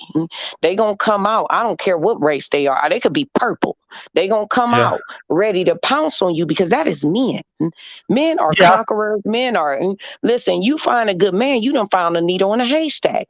It don't matter what the race is. It does not matter what the ethnicity or the culture is. And I think that that is being lost in the message. There is Yeah. preferences. Sure, we all have preferences of what, tickles our fancy a little bit and things that we are attracted to and would like to look at for the rest of our lives. You know what I'm saying? But it's just the message is starting to become so blurred that it is starting to look toxic and it is starting to make black women look. I'm be honest with you. You're removing one cape to carry another, and it's not. You're not going to get what you're looking for with all of these complaints about black men. You got to get some healing in what you Mm. feel about black men, because you cannot just remove one level of desperation to another. You're still going to get that same What's black the man definition of just in. desperation? What's your I'm gonna definition say of this. I'm gonna say desperation? this. I'm gonna say this, ma'am, and I'm being respectful. Trust me and believe me. I'm just trying to have a conversation. All I'm saying is that when you have a lot of frustrations with the men and your racial demographic, and I understand why you have them. Please don't believe that I'm lost. You may have never seen my channel, but a lot of the people in his comment section have seen my channel. Okay, so they know I am not easy on black men by far, but I have a black father. I have black brothers. I have black sons. I can speak on black men anytime I want. But at the end of the day, I am also a woman, and a woman is a woman to a man. That is just it. So I can't come to a man with all of my issues for just one racial demographic and expect for this man to look at me as being a virtuous woman. He's going to look at me as being an unhealed woman, just like anybody would look at you. Anybody is going to look at you like, why is this all of your frustration? Why is this the primary cause and concern for why this is happening? Why we are bridging this gap? Why we are meeting? Why we are talking? Because I can guarantee you, black men was not in my mind when I was looking at white men. Nowhere in sight. Nowhere in Yeah. sight. My Yeah. white man that I'm dating right now, I do not Yeah. think about black men. I do not think about, he ain't thinking about white women. You know who we thinking about? Each other. But that's it. And here's the thing. When and that's the thing. When you, let's just say, for instance, if you have a homeowners association, and let's just say, for instance, it's been a lot of break-in in the community, and there's an issue that's going on in the community based on that.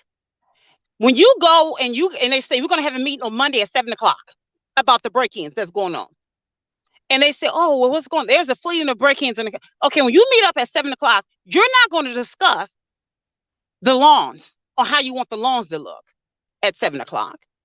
You're going to discuss the fleeting of break-ins in the area at 7 o'clock. It's not that you don't appreciate beautiful lawns. It's not that. You're going to discuss what the issue is at hand. It's not that, oh, you want the area to become seedy, and that you want the area to have a breakdown in its aesthetics. It's not that. Oh, who do we? It's not that. It is good. You want to discuss what's going on at hand at the moment so that you can fix that. Whenever you have a club of anything, that's what you want to fix. Yeah. Hey, as soon as you're done, let me say something. I don't know why it keeps dropping you off, woman sphere. I don't know. Sorry about that. Let me say this. I think sometimes we get carried away, and a lot of times, and here's the thing. I have women that come on and they'll vent, and that's good. And maybe a black man did them wrong. And sometimes I'll say stuff like these trolls, horrible things they'll say about my wife, kids, and I'll vent a little bit. And we should be able to do that. But I agree what Womansphere was saying, though. Sometimes it's just not a good look. Yeah, and that's true. And I agree with that too. It needs to be a balance. And like, if, like as you're saying, if you're dating a black woman and she complains about black men, now if listen to her, because there could be some legitimate things, but if it keeps going on, then you're going to think as a man, okay, you still want to be with a black man, because all you do is talk about him, all you do is complain about him. And I think that's what she was trying to say. And I want to keep it positive. I don't want to fight with black men. I don't. I'm not going back down if they say something to me, but I'm not looking for the fight. And I think lately we've been discussing that. We've been discussing what the trolls have been saying about you and your wife, or what they've been saying about when we may have a discussion and they may come in and say little flip the things to you. And so then we'll hone in on that. Yeah, and so we do. But you're right. We need to lay off of it. I get what she's saying, but I totally get it. It needs to be a balance. And sometimes we just got to let it go, because as much as it makes me mad, what am I going to do? We're all keyboard warriors here. What we're going to just, I mean, and what's it really doing? So, there's something you think about me or my wife or in our marriage, but we got a good marriage. So I don't, it really, when it comes down to it, at the end of the day, it really don't matter. But I'm not against vetting. But I don't want to make it seem like we're just attack dogs for black men, because really, I don't care what black men are doing. I don't. You know what? This is another thing too. I think this is why And it needs to be a place where we can come and try to see what it is that we can do to be better as Black women for it when we do meet the right man, if we haven't already met him. But another Uh, thing too, this is another reason why, what we were just saying the other day, whenever yeah. a Black woman wants to find a space where she can, like, unload if she wants to, because it's not, this channel shouldn't be just for one thing, to just bash There's Black a lot of women. food. If I want to come in Who's and got say, the static?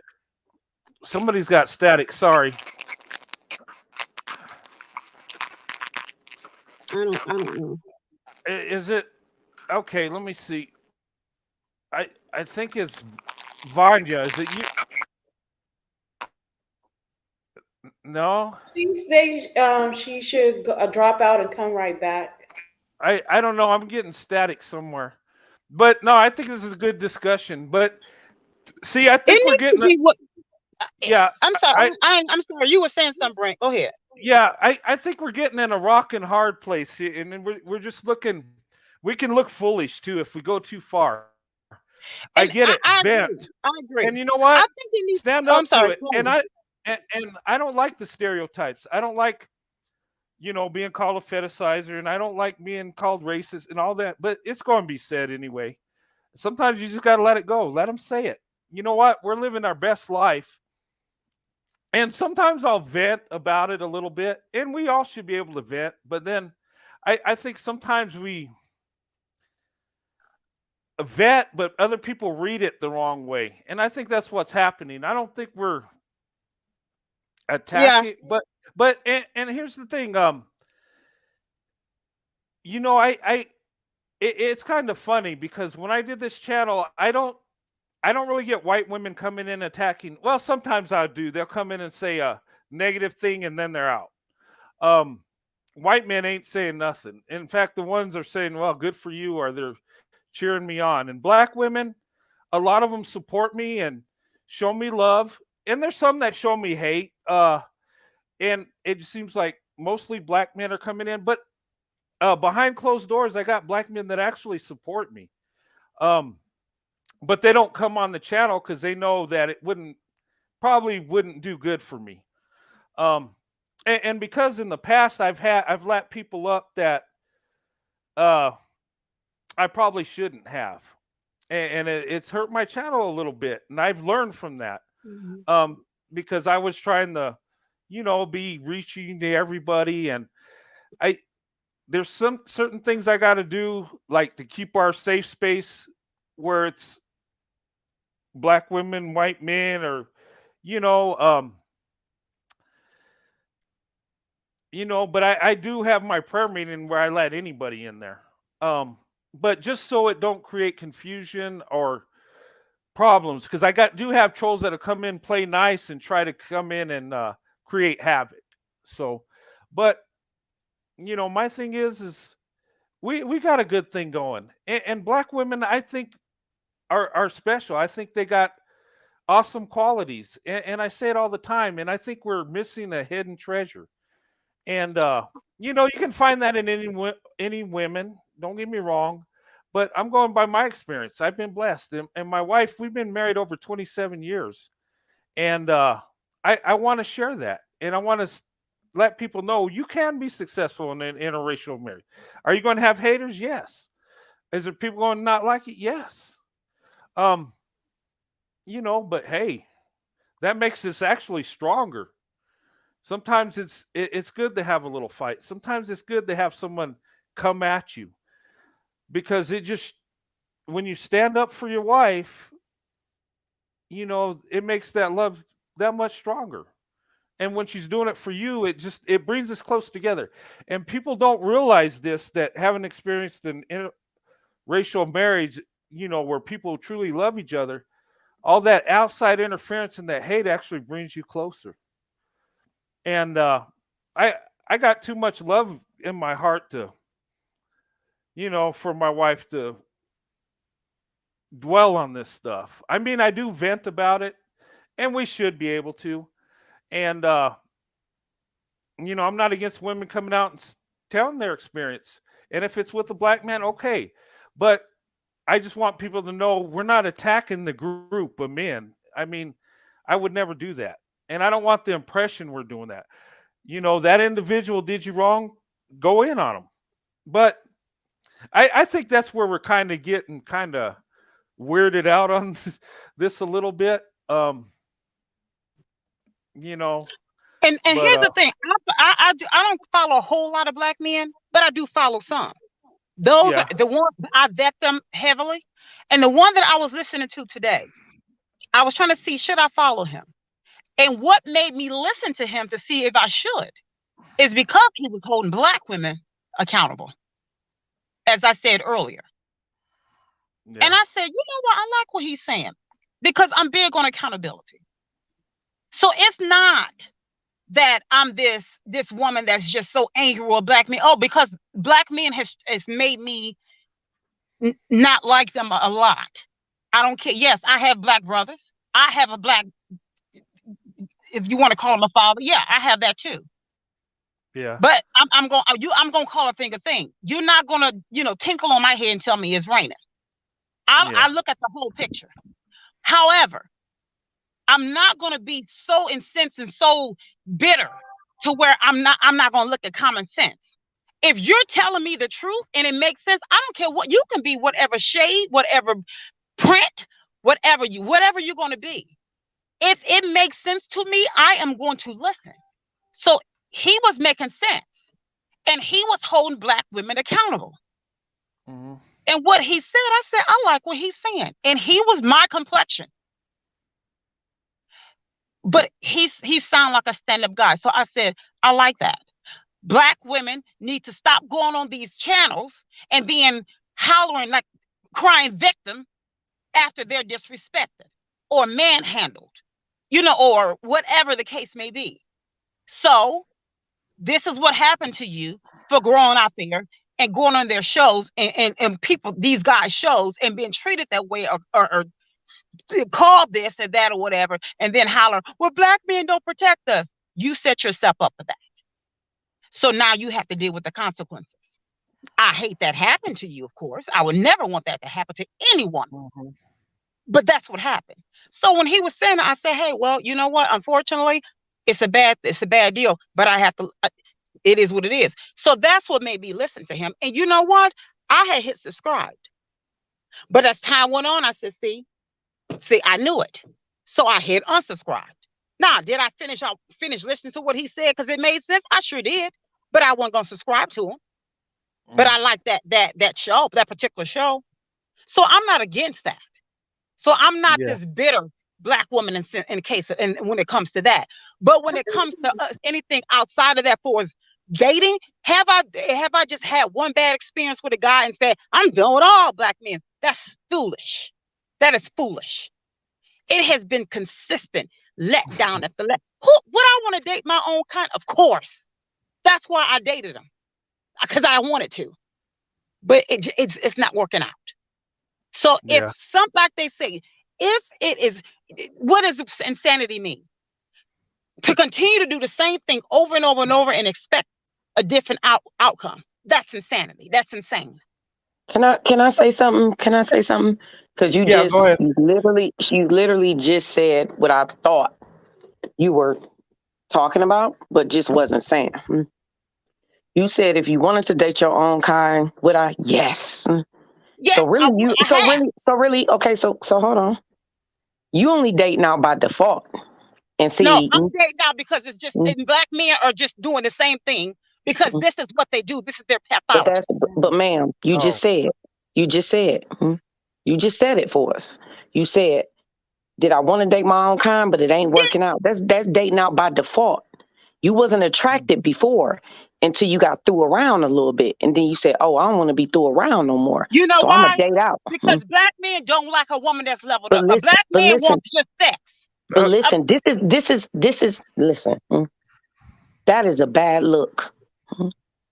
You got to address yourself, man. You have to talk to yourself. Yeah, okay. That's good.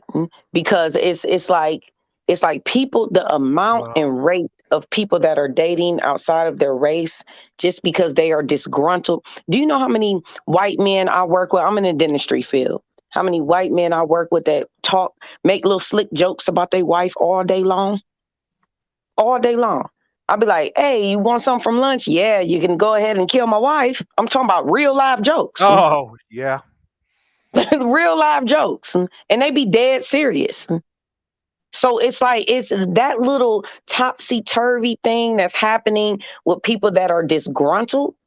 And so they don't want to be in a racial demographic no more. I understand as a Black woman growing up in a Black community, extremely toxic, but it's all about proximity, right? It's about proximity. Even if I was a Black woman and I grew up in an all white community, well, that would mean that most of my negative experiences would probably come from white people because I grew up around them. I was raised around them. They were my friends. I went to school with them. I worked with them. It's about proximity. It's not about race. No. Here's It's the thing. really about who you around. No, it's not who I'm around, ma'am. No, lady, if you Ma'am, weren't my around, name, if you it's Okay. Sunkiss. can It's I Sunkiss. finish? If you weren't around Black people, they wouldn't have the opportunity to hurt you, now would they? See, it's about proximity. If you talk to people, and this is how I know most people ain't never dated outside their race because they don't even consider proximity. They just be like, well, Black people and white people. Listen, if you around anybody the most, you go to school with them, you work with them, you live in the same neighborhood with them, those are the people who are going to have the closest parameter to hurt you, to harm you, to murder you, to kill you, to anything they want to do, break your heart, get to know you, anything, be a false friendship, all of that. All of those things that we go through as human beings. It's whoever has the closest proximity to you that gets the opportunity to betray you in those ways. It's not about race. It's just because you're Black, your parents are probably Black, your siblings are probably Black, your family members are Black. You probably were raised in a Black community and you're raised around all these different type of Black demographics. So that's why your negative experiences are with Black people. Just like if you talk to white people that are raised around all white people, do you think that they're going to be talking about, oh, well, you know, my best friend in elementary school traded me in for the... No, they're going to be talking about Susie Ann. That's Have you what they're ever going to gone be to talking about. Have you ever gone to like a seminar or to a convention and there Uh, are a group of people and it's just a great, a huge convention and there's different ethnicities all over, and you'll see how everybody would gravitate to their own kind. Yeah. Okay, so I was raised around Okay. a different. That's what we do. We gravitate to our own kind. Now, here's the thing: Black men. Everybody don't though, babe. Well, that was my experience. That was my point. Here's the thing: black when it comes to Black men, it doesn't matter I where they're don't know where located. you're from.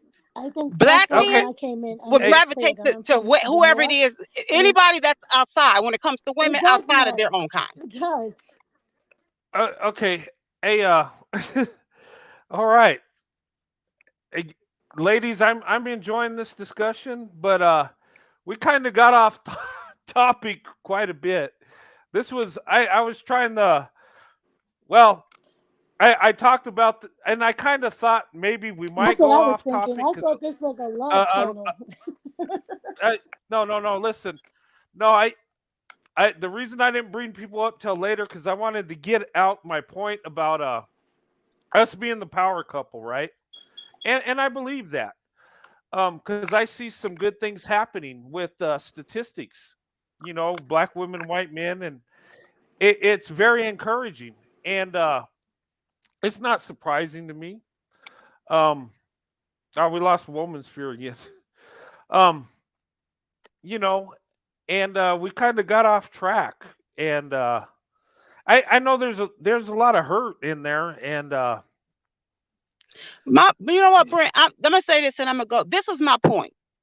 Every okay, time a Black woman gets in a space where she want to just vent and express how she feels, and it doesn't have to be on a certain topic. Everybody has an opinion on something. Everybody has an expression on something. This is just kind of like a area where there's a salad. It doesn't have to be a melting pot. this is a space where it should be a salad.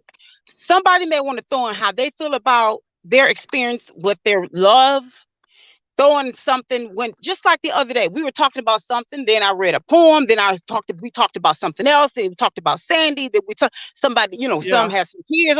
It should be just a salad. It shouldn't be whether we talk about black men or not, or it's about whether you embrace a white man or not, or what. Why should Yeah. it be a one-trick pony? It shouldn't be a one-trick pony. That's what makes it fun. Everybody just toss in what they want to toss in and then back off. And so my Yeah. thing is this: it shouldn't be just bashing black men. That's not fun. It's just that would make it toxic, because that'd be just like these I shouldn't say no names, but it'd be just like these other groups.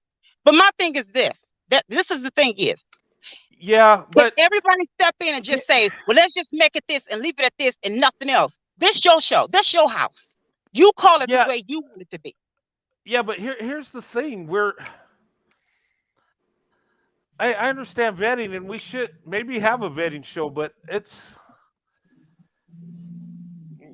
I would just it just seemed like it kind of went negative, because um I don't know. I just wanted to talk about how wonderful our community is, how our marriages are lasting, how we're doing good things. Yeah, even about poetry. We can just read, But talk about with you and Sandy about love. yeah, and you're right. But see, we got off, and it's not one topic. It can be about love. It can, like I said, poetry. It can be somebody talking about. I thought T had a good point the other day about how do you just get out of not being afraid of. And your topic the other day was about when you had Mark on the other day. That was great. It's not just a one-trick pony. That's what made it great. Yeah, but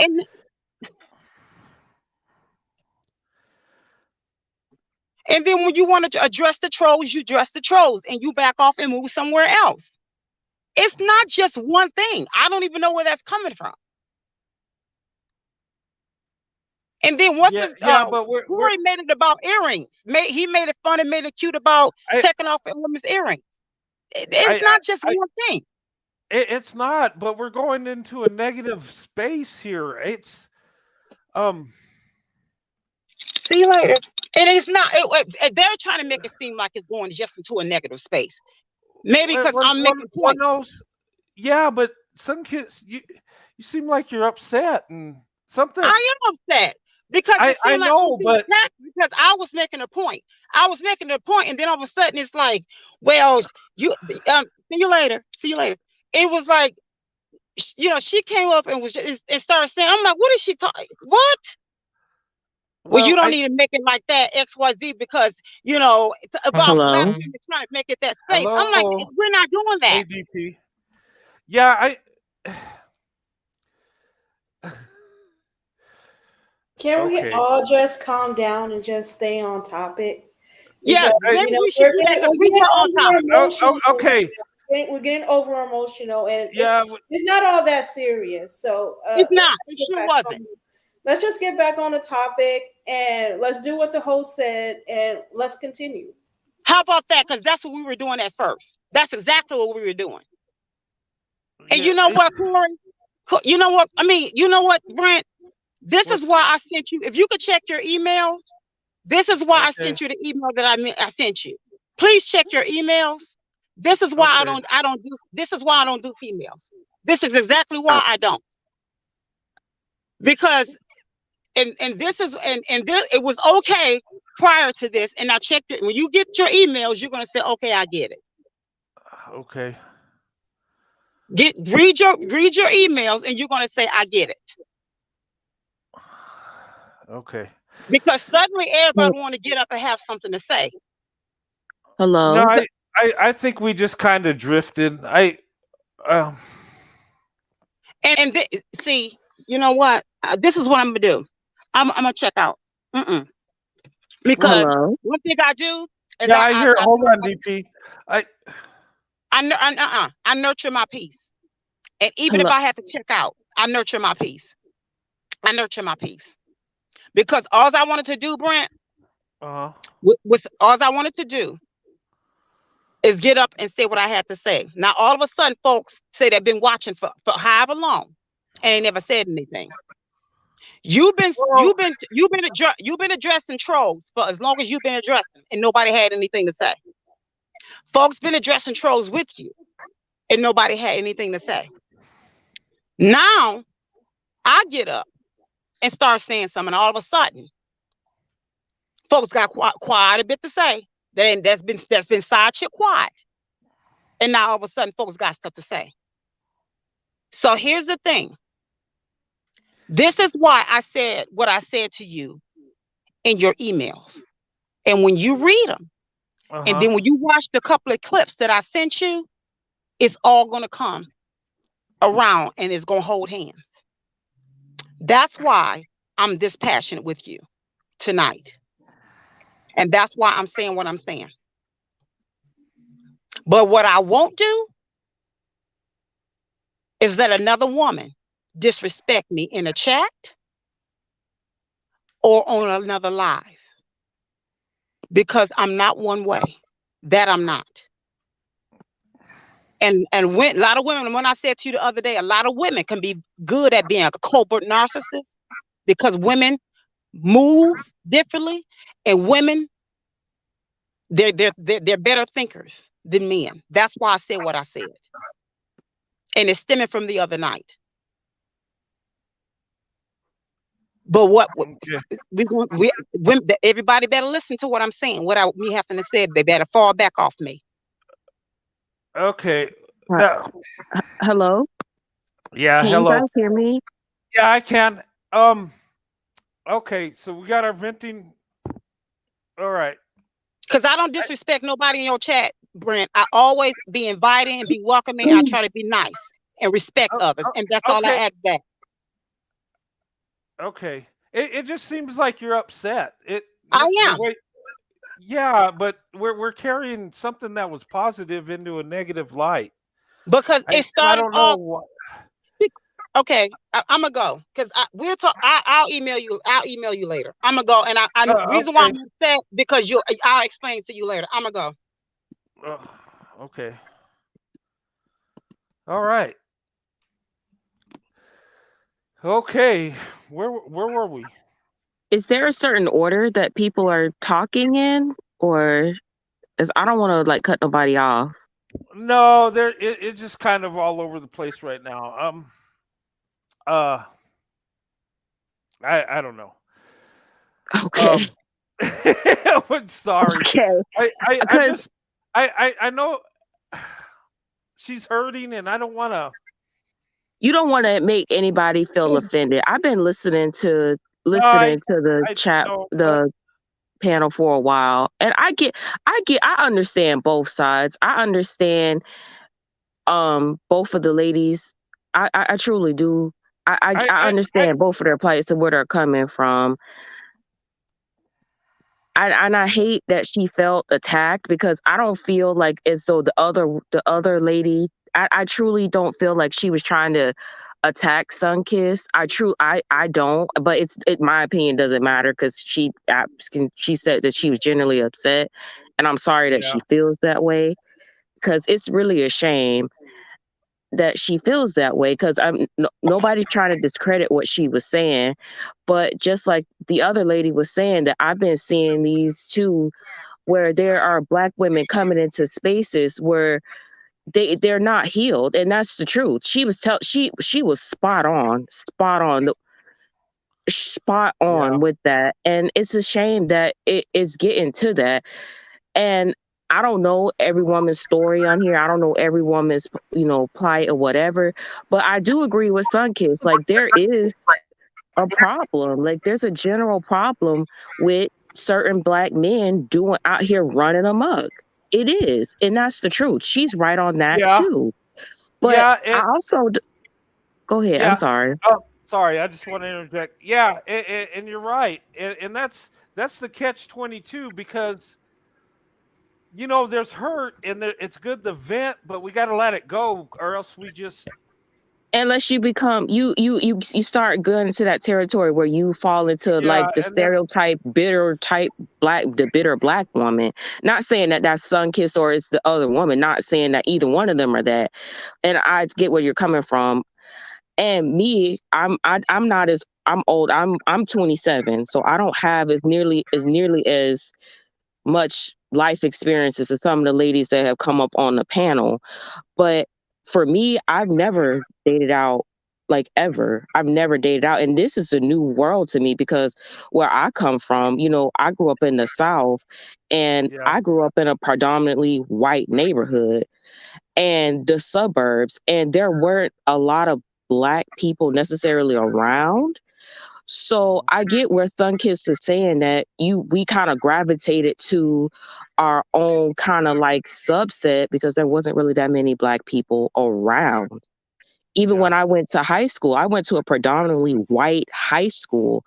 So when you found black people, you gravitated to them because there really wasn't that many people black people around. I get it. And so when it came down to dating, it was almost like you had to be race loyal because you had to like preserve the stereotype trope. Oh, you can't, you gotta be race loyal, yada yada yada, blase, blase, blase. And I truly felt that I never knew that white men were actually interested in black women till I come across your channel. And I think I watched a couple videos. I really think your stories about you and your wife, how you met, I think it's truly a beautiful thing. And more people I wish it would be more open up to it. Cause to me, I'm like I said, I'm 27 and it's 2022. And this is a new concept to me, dating out. I just wanted to yeah, throw that out there too. I mean, there's still certain subsets in America, in the United States, that are still like that. It's sad to say, but yeah. it's the truth. No, Okay, excuse me. I have to interject. yeah. Go ahead. I'm I sorry. am I'm 51 years old. Um, I grew up in Indiana, and I grew up in a predominantly white uh suburb, predominantly white school, Hmm. and in the 80s, when I was in middle school and high school, especially high school, the white guys, they liked me. Um, we hung out. They took me to prom. They took me to Sadie Hawkins dances. They took me out on dates. Um, I was not at a loss for white guys. I never knew how to not talk to white guys. Um, Black guys, I didn't like them. They kind of creeped me out, even when I was like 14, 15 years old. Um, it's always been white guys, and they pursued me. They asked me out. They bought me flowers. They took me out to dinner. They took me to the movies. They took me to prom. They took me to Sadie Hawkins. They took me to the winter dance. I mean, it was I, I I was more popular than the white girls. I really was. That's very And interesting. I see I that was was. not my experience. See, we two separate scenarios, completely different experiences. That wasn't me. That I'm just fascinated by that. That was I not was. me.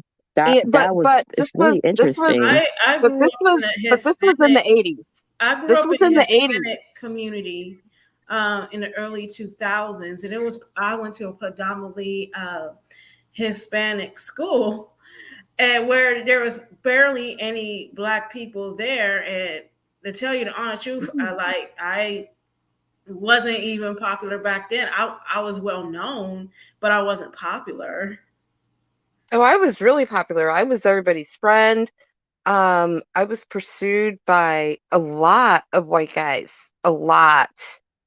I mean, to where like um I had like seven different guys ask me to prom, and I wasn't even eligible to get a ticket for prom because I was only a sophomore, and it was one of those first come first serve, but that's the way I grew up. It was the 80s. I don't I don't know about anything else, and then I got to college, Fall of '89, I went to college, and the first day of class, I walk into class, and there's this guy, and he looks straight at me and smiled, huge smile, and I was like, "Oh, okay."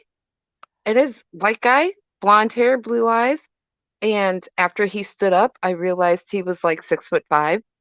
Um, but at the end of class, he chased me down. And he was like, "What are you doing? Can I take you out to lunch? Can I get your number?" I mean, he was on it. And uh for about a year, we were really, really good friends. We were like study buddies and really, really good friends, and we were together every single day at the library, in the dorm, in class. But we were together every single day, studying together, hanging out, laughing, joking. And after a year, he finally like and this dude, when he did this a year after we were friends, you could see like the fear and just like the trepidation in his eyes when he asked me out on a date. And I was like, "It's about time." And he's like, "Really?" He's like, "Are you serious? You've been waiting for—" I'm like, "Dude, yes." He's like, "I've been chicken for a year." He's like, "I thought you weren't interested. You just wanted to be friends." And I was like, "Okay." And we dated for the rest of college. And a year after graduation, we graduated in '93. And after graduation in '94, July 23rd, we married, still married. We have 3 kids. Um, our son is 23. He'll be 24 next month. He's married, has a brand new baby that was born on my birthday. Woo, grandma, I love being grandma. Anyway, um, we have a 20-year-old daughter who is getting ready to start her junior year at University of Georgia, and we have a 17-year-old who is finishing up her high school senior year, and she'll be going to my alma mater and her dad's alma mater, Indiana University. So, I mean, it works. It works. It works, and it's I happy. Yeah, it's a beautiful thing. That's really beautiful. Like your story is really, really, truly beautiful that you found. Forget that he's white, that you found a man, and you were able to get together and come together and build a family. Like I'm just fascinated by that all the way around. But to me, the whole concept of actually white men, because I always assumed, based on where I grew up. I'm from Florida, South. I mean, you know, kind of central Florida. I don't Okay. know if you've seen like the memes about there's like two different cultures in Florida. There's like, Right. the further south you go, the more diverse it is, and the more north Right. you go, it's kind of like you get into like those gray areas. Like, I don't know, is this a safe place to be as a black person? Right. So it's just really interesting to me that you know, like I said, same situation. Like you grew up in a predominantly white neighborhood, and you just had a different experience to me. I grew up, like I said, I'm 27, so I grew up in the 2000s. Yeah. So like it was just completely different. And I just think Hey, I'm just fascinated. I'm just generally interested. I'm When generally I when interested. I Here's the thing, turned when I turned 27, oh, 27, hey, I was 3 months away from having our first child, and we had been married for like 3 years, 4 years. well, hey, congratulations. He'll be 24 in April, so this is Oh nothing boy. new. He eats like hey, a horse. Congratulations. I wish he hey, would move the hell out of the house, but whatever. hey, hey, ladies, can I interject real quick? Uh, Sure. Oh yeah, yeah, go yeah, this is Indiana mom. I love your story. It's awesome how you guys been married so long, and this is what I was talking about at the beginning of the show. How Absolutely. how we're the power couples, and Yes, you sir. Yes, sir. you you got married the same year me and Sandy did back in '94. I remember Um, you said that. yeah, and I got 3 kids too. I got 2 daughters and a son, Me and too. I got and 2 grandkids. So we got. Do you got two? I got We two just had our daughters and a first son. we just What? had our first grandbaby, so you have us beat on grandbabies. Oh, okay. Yeah. But what's your combination? I got 2 girls and a boy. Well, they're I have men and. we have two girls and a boy. Our son is the oldest, and then we have two Oh, girls. okay. Okay. Yeah. With me, my daughter. I got my daughter is one of my daughters is the oldest and one's youngest, and my son's in the middle. But yeah, I love hearing those stories, and this is what I wanted to focus on. How we're Right, making it work for many years. I right. I, got- I got a comment by one of the ladies uh, on one of the videos. Made a comment and told me that she was married for 40 years, and I'm Yeah, like, yeah. wow. Well, And there's I mean, I think people don't understand the dynamic. uh-huh. Unless you're part of the dynamic, you don't really Yeah. understand it. Um, a lot of Black women I know, the huge majority, we grew up in a single parent family. Um, Mhm. and if we were like the older siblings, because my Uh-huh. older sister and I, we were responsible for making sure that the younger siblings did their homework, they had dinner, they got a bath, so on and so forth, because my mom worked. You know what I mean? Yeah.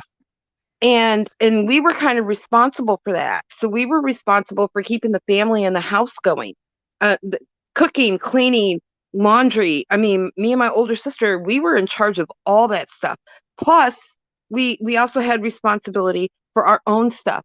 Like I was on the cheer team and the softball team and in band, and my sister played volleyball and basketball. So we had to make time to schedule ourselves, and we had to kind of coordinate it, you know, and thank God we were kind of on opposite seasons. So when my sister was in season, I had time off and I could be in charge.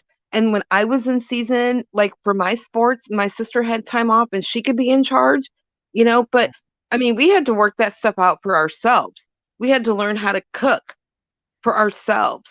Mm. We learned how to work the washing machine and the dryer. Literally, my mom was so busy, and my mom was a rare woman. She actually had a master's degree, so Uh, she had a really good job, and she made good money, and she had a big 5-bedroom house, beautiful house on a beautiful piece nice. of property, and she paid for it herself.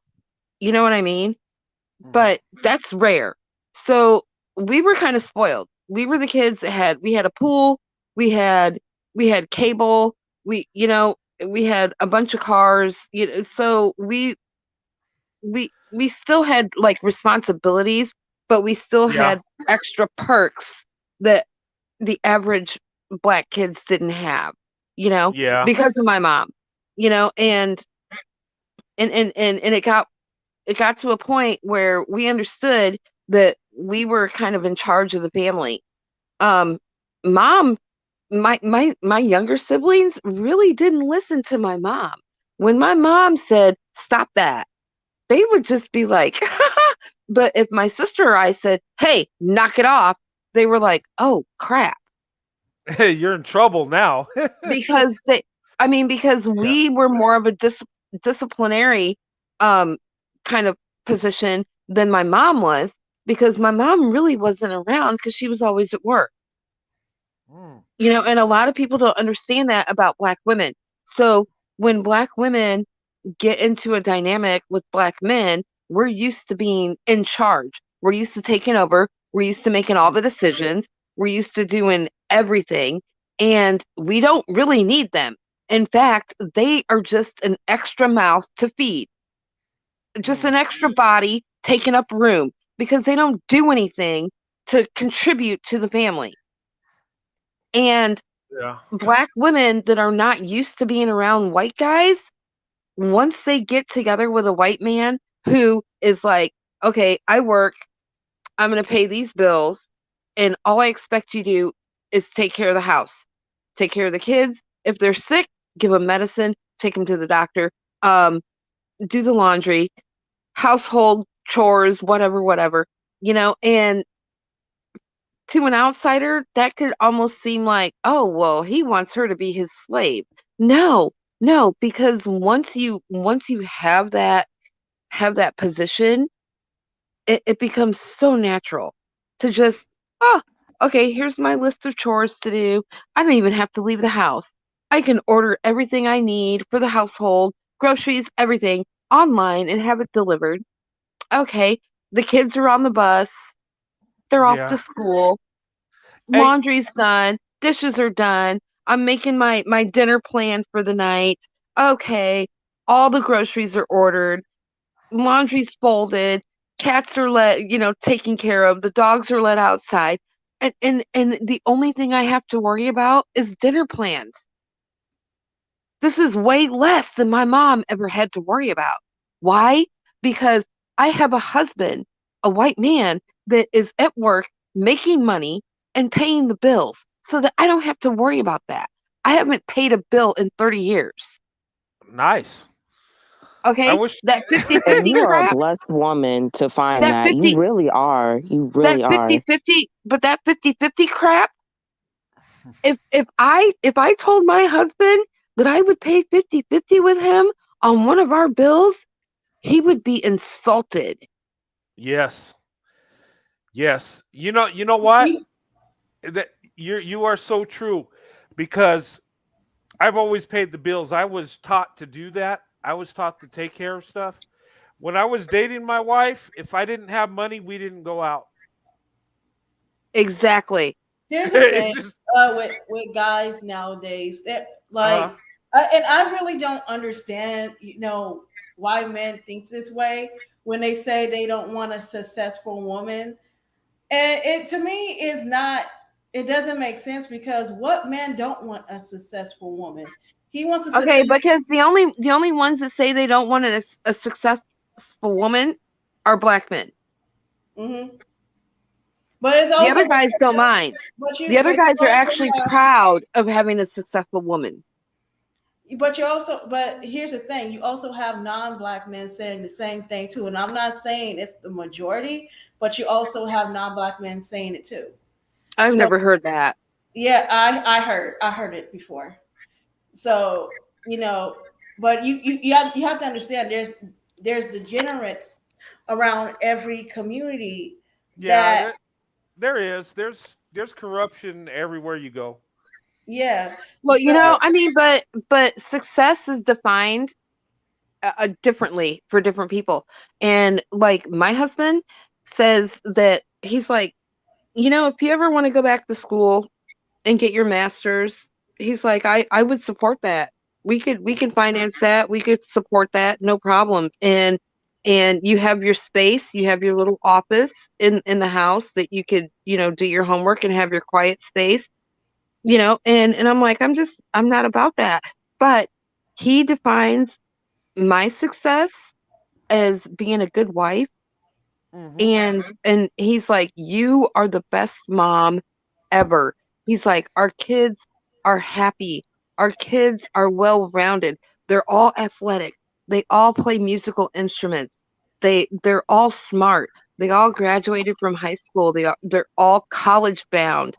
Our oldest is married and has a new baby and is an amazing dad. And he's like, and the reason our kids are so well rounded and our kids are such good people is because of you, because you're their mom. Yep. you got to also give credit to That's the it. dad because to be around to raise your kids and to show them Right, Mhm. responsibility. right. But he won't take credit for that. Yeah. He's the kind of man that's like, Hey. no, no, no, no, no, no. Yeah. It's my job, whether we had kids or not. If we just raise cats, it's still my job to go out and work and pay the bills. He said, so I did what I had to do, regardless. How the kids turned out is all because of mom. That's where his mindset is. Yeah. Hey. Okay. Let me see who hadn't got a chance to talk. Sorry, we kind of. Okay. Who's got the static? All right, we're getting some static somewhere. It sounds like somebody's chewing on something. Yeah. Yeah, okay, I think it's gone now. Well, no, there Nope. it is. Okay. Let me let somebody talk. I know we kind of took a lot of the time. Hey, ladies, who hadn't spoken yet or had much time? Because I appreciate you ladies being patient on the panel and stuff. Somebody that didn't get to speak yet, if you want to. Hello. Yeah, hello. How are you doing? How's it going, Carlos? Hey, Did I I'm say it good. right? How are you? Good, good. How you Yeah, doing? you did. Okay, I'm good. okay. How are you doing? Doing all So right. my question is, Uh-huh. if a white guy is afraid to approach a black woman, because he may feel that or assumes that she doesn't like him because he's white, Uh-huh. Mm-hmm. and everyone is saying to never approach a White guy man. is afraid to approach a black woman, How could anything potentially start if no one is initiating anything? So, I mean, I'm asking this for a reason because there's Well, a white guy at my daughter's school who I want to approach, but I don't want to approach because everyone's like, never approach a white man or never approach a man, period. So, if this white guy is interested in me, but he's not talking, then we just not talking. yeah, So, I'm a little bit confused. that's a good question, and somebody's audio is echoing. That's a good question, and I've heard that so much. And well, if the man ain't initiating, it's not going to happen unless the woman does it. But really, the man should do it. And my thoughts on that is, if he don't have the courage to talk to you, in my opinion, he don't deserve you. I mean, we all have our fears and stuff, but as men, we got to get over that, or else, how are we going to accomplish anything? I mean, there's always. I was thinking the same thing. I'm sorry to interrupt because I said it in the chat before you posted the link, because most white guys, because I had white guys staring at me. We got to get over that. Yeah, I had white guys staring at me, and sorry, I was thinking the same thing. I'm sorry. Who's got the echo? Said it in the chat before you posted the link, because most white guys, because I had white guys staring. We got to get over that. Yeah, I had white guys staring at me, and sorry. Okay, hold on a minute. Posted the link, because most white guys, because I know white guys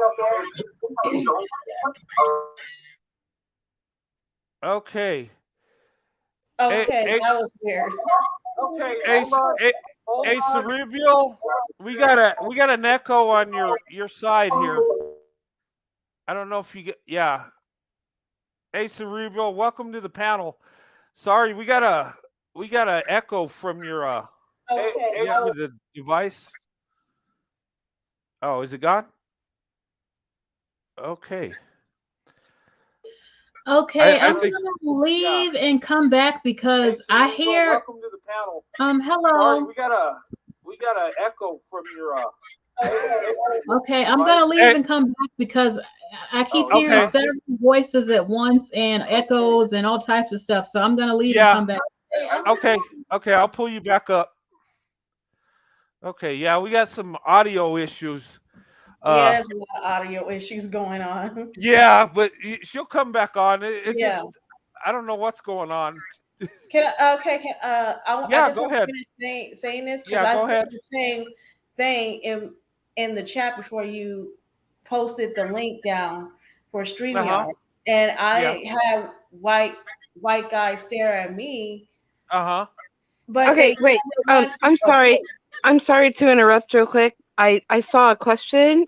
Is my son Can it wait? Because I want to is finish. my son married to a black woman? Yes, my son is married to a black woman. But Oh, can I okay. finish? Yeah, go Because ahead. You that can was finish. very rude when That's you. it. I'm sorry. No, don't do that again because that really pissed me Okay. off.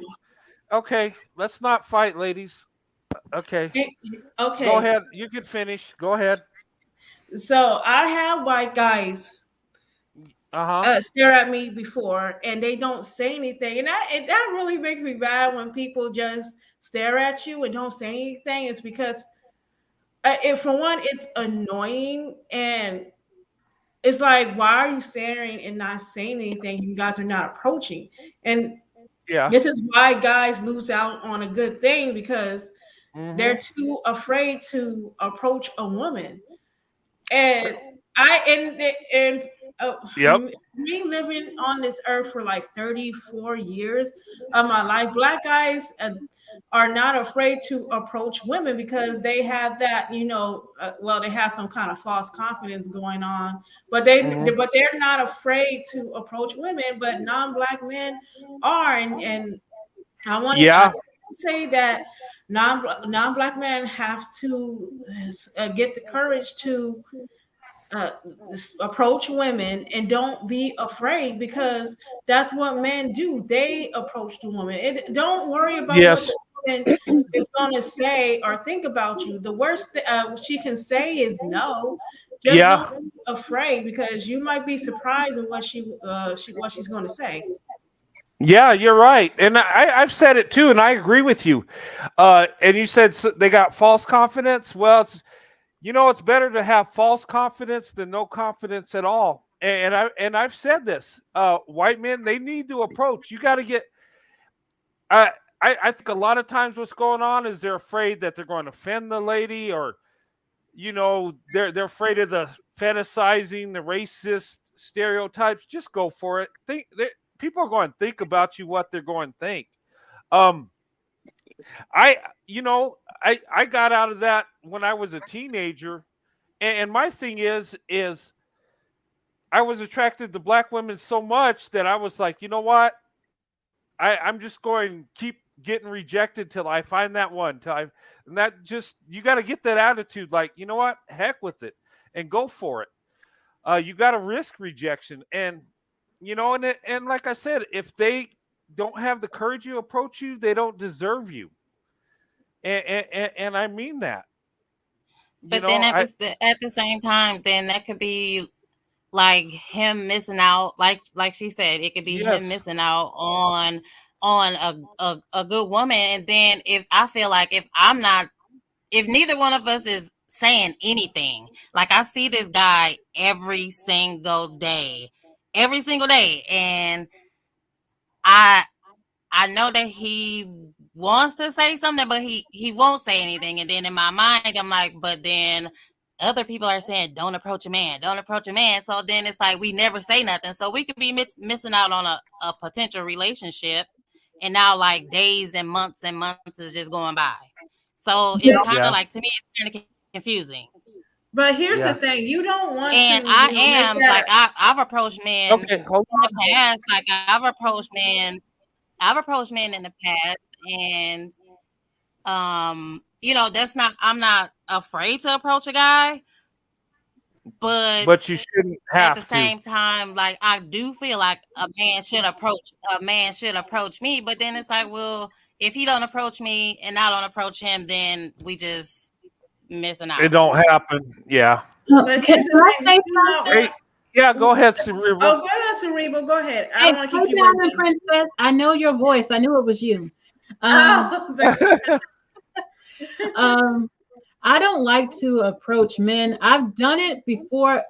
It did work out, but I like confidence is always sexy. Men should Yes. know confidence is a turn on. Now, if I want him to get a hint, like the woman said, she sees him every day. I might just speak like, if his name is Tom, hi Tom, how are you doing? And then do a little smile. And I believe in light flirtation. I don't want to come on too strong, but if he has to be a man. I can give a little bit of hints. Like I said, sometimes you'll be surprised who does like black women. Yeah. There was this gorgeous Arabic guy. He was Moroccan, and when I saw him, he was so damn gorgeous. I went against my rule because I have my rule. I don't usually approach men, but I said, I don't even know if I'm gonna end up with this man. I just have to tell him.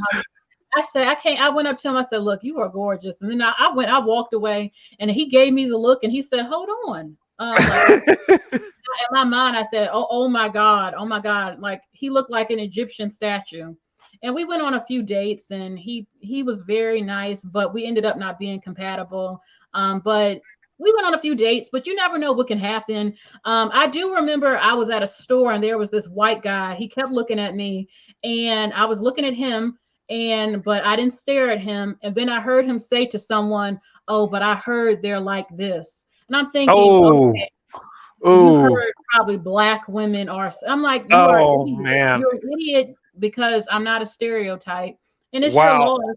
But I have other white men that's after me right now, so I don't care. But you never know. You can take the risk. You can flirt lightly. You can Yeah. make conversation. You can break the ice because sometimes white men can be nervous, but white men shouldn't be nervous. White men conquered the world. You can't be serious. Come after what you want. If you're interested, approach me just like any other woman, but I'm not going to force it. So that's all I want to say for now. Yeah, that's a good point. Yeah, go for it. And here's the thing, you're going to get rejection, but once you find the one, oh my God, that don't reject you, that's the best feeling in the world. And I remember I had my first girlfriend. I was like 16. This was back in 1985, and I liked black girls, and I got up my nerve, and I just started, and I got rejected. But the one that said yes, that was into me, that was like it was like the greatest feeling. It was like Right on. and it was because I had the courage, and she said yes, and it felt good. It felt like yes. Um, and a Yeah, lot of I'm happy for you. And that's what men should be doing. Like they yeah, shouldn't that's be what you should afraid do. of rejection. They, Yeah. yeah, it hurts to get rejected, but here's the thing: you're going to get used to it, to where Oh you're yeah. going to have the courage. You're going to have more of confidence and the courage to approach that woman. Because women, we should not approach men at all. We should not give them, That's you know, right. that satisfaction. We want to get them, to where the point where they don't have no choice but Yeah. to ask us out, because we don't want to make a habit where we want to do the approach, because guys are always online saying that, oh, men are becoming feminine. But if you don't want to feel like you're being feminine, act like a man and approach women and be the leader that you were destined to be. Thank Yeah. you. Thank you. And let me say, some women, we're nervous too. Like I Yeah. said, I had crushes on white boys in school, and I was so damn nervous. It was one guy in my class. I would sit behind him, and I would just stare at him and just think, oh my God, he's so cute. Oh my God, I'm so nervous. One of my first crushes was white, and somebody told him, and his friend, they approached my desk and they said, is it true you like Brian? I got so damn scared because interracial dating, I mean, being public with it, you didn't always see it with black girls. So I got so scared and I denied it. I said, no, it's not true. And I was upset, like, who the hell told him that I liked him? But I was nervous. We get nervous too. I've Yeah. gone out. I have this. Oh, sorry. Go ahead. Oh no, I was going to say something that you know what's funny is whenever I approached a black woman, and it was funny because sometimes they would just look at me like, really? Are you serious? You wanna go out with, like, I say, and I'd be like, okay, sitting here, is she going to say yes or no? And it'd just be like that pause, like they were like kind of shocked, and it's like,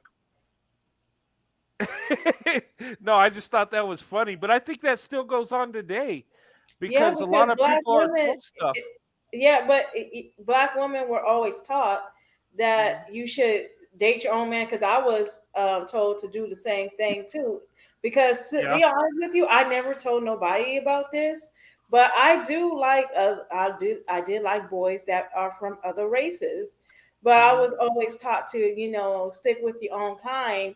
But look at what's going on with black women. We're not getting married. We're not getting choose by our own race of Mhm. men, and this is why we decide to date out, because we desire to get married. We're women at the Mhm. end of the day. That's what we desire. Yeah, Well, and you know what? I think that's why it's working because us guys that love black women, we're all in. And then you get the black woman that wants to get married, and we're like strategic, like I was saying earlier, and we make it work, and it's amazing. I'm I'm gonna down be with the I'm gonna be swirl. honest with you again. I'm Yeah, sorry, Karibo. I'm gonna be honest with you again because sorry. I didn't think non-black men were into black women like that, and and I had that feeling of frustration and Mhm. loneliness because I didn't think that other races of men wanted black women, and on top of that, black men. But I soon came to find out that it's not true. It's just Yes, that they don't express it as much as black men with other races of women. But yeah, Diamond Princess, we're a gorgeous group of women. I yes, mean, Yeah, you what make are. you think nobody would want us? We look good. Yeah, I thought about when I I, was younger in my 20s. I, When I felt that way. I can I relate to you, Diamond Princess. I can because I was taught the same thing. Like I said, I what made it worse for me. I went to a predominantly white school, and I took it as because I didn't look like the white girls in my class that I just assumed that no white guy was interested in me, and I was interested in my white guys when I was in high school, but I wasn't getting no play, so I just assumed they just don't like me. They like the white girls. You know I what? realized in high school, even in middle school, um, I think my parents were a little bit different. I was never encouraged to like stick with my own. Mhm. Um, I was encouraged to just be happy and date who makes me happy and who treats me right. So I never had that kind of conflict. My dad, my dad was in the Nation of Islam. So you already know. He was the Oh white wow. devil, the white devil this, the white devil that. I had a Mhm. white friend. He was a guy in my house, and my dad, my dad didn't raise me, but he was like, "Who is that?" And I never was racist like that. I didn't care. I'm Mhm. not swirling because I don't need, the black man. I just think all races of men look good, a number of them. But Right.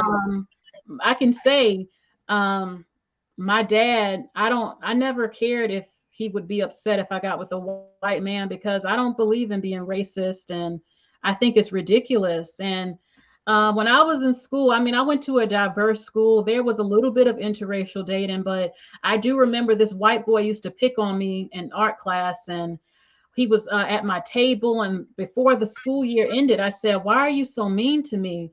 And he whispered, "Because I like you." And I got so girl, I got so nervous though. And I regret this.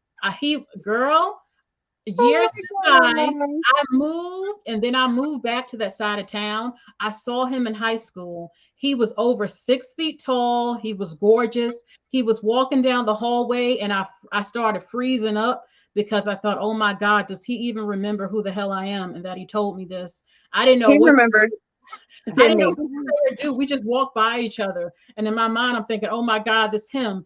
And I was scared at the time, scared again back then. But I always thought about like, oh my God, he told me he liked me back then. Like, should I say something? Should I? I Did he remember? didn't say anything though. But yeah, Did he remember? I don't even know because Oh, I was girl, so come nervous. on. I was so nervous when I saw him down the hallway. We walked by each other. Oh, I didn't know what to say. I like froze up. I think he maybe remembered who I was, of but course he did. Oh my God, but I regretted it. I said, man, I should have said something, but I just was in Yeah. shock when he said it. Oh my Oh wow. God. Hey, Brent, Yes. because of the respect that I have for you, I wanted to come on and clear something up. Okay. Because you deserve it. I value you because you earned it and you deserve it. Black women, every time we have a space, because of the black man, we always have to come. Someone is always coming and saying, "No, don't say this. We'll keep this under the rug." Oh no, because of the black man, let's not do this and let's not say that. Going back to the Something New movie, it's always, oh no, oh no, oh no. We're always swatted like flies because of the black man, and that is why I get upset because when we go to vent, when we find a spot or a space, we're always told to mince our words or to be quiet or to just shut up altogether. It all because of the black man, because we don't want him to look bad. Or no, yeah, we can say this, but sanitize this part. Or yeah, you could say this, but try to just erase that part. And that is why that's a trigger for many black women, and a lot of black women won't say it. Or even if a black woman agrees, the minute another black woman comes along, another black woman will go, well, yeah, I agree with that, and I'm going to stand 10 toes down. And that's the reason why. But because of you, I don't want to seem maniacal or crazy. So, but for you, I will.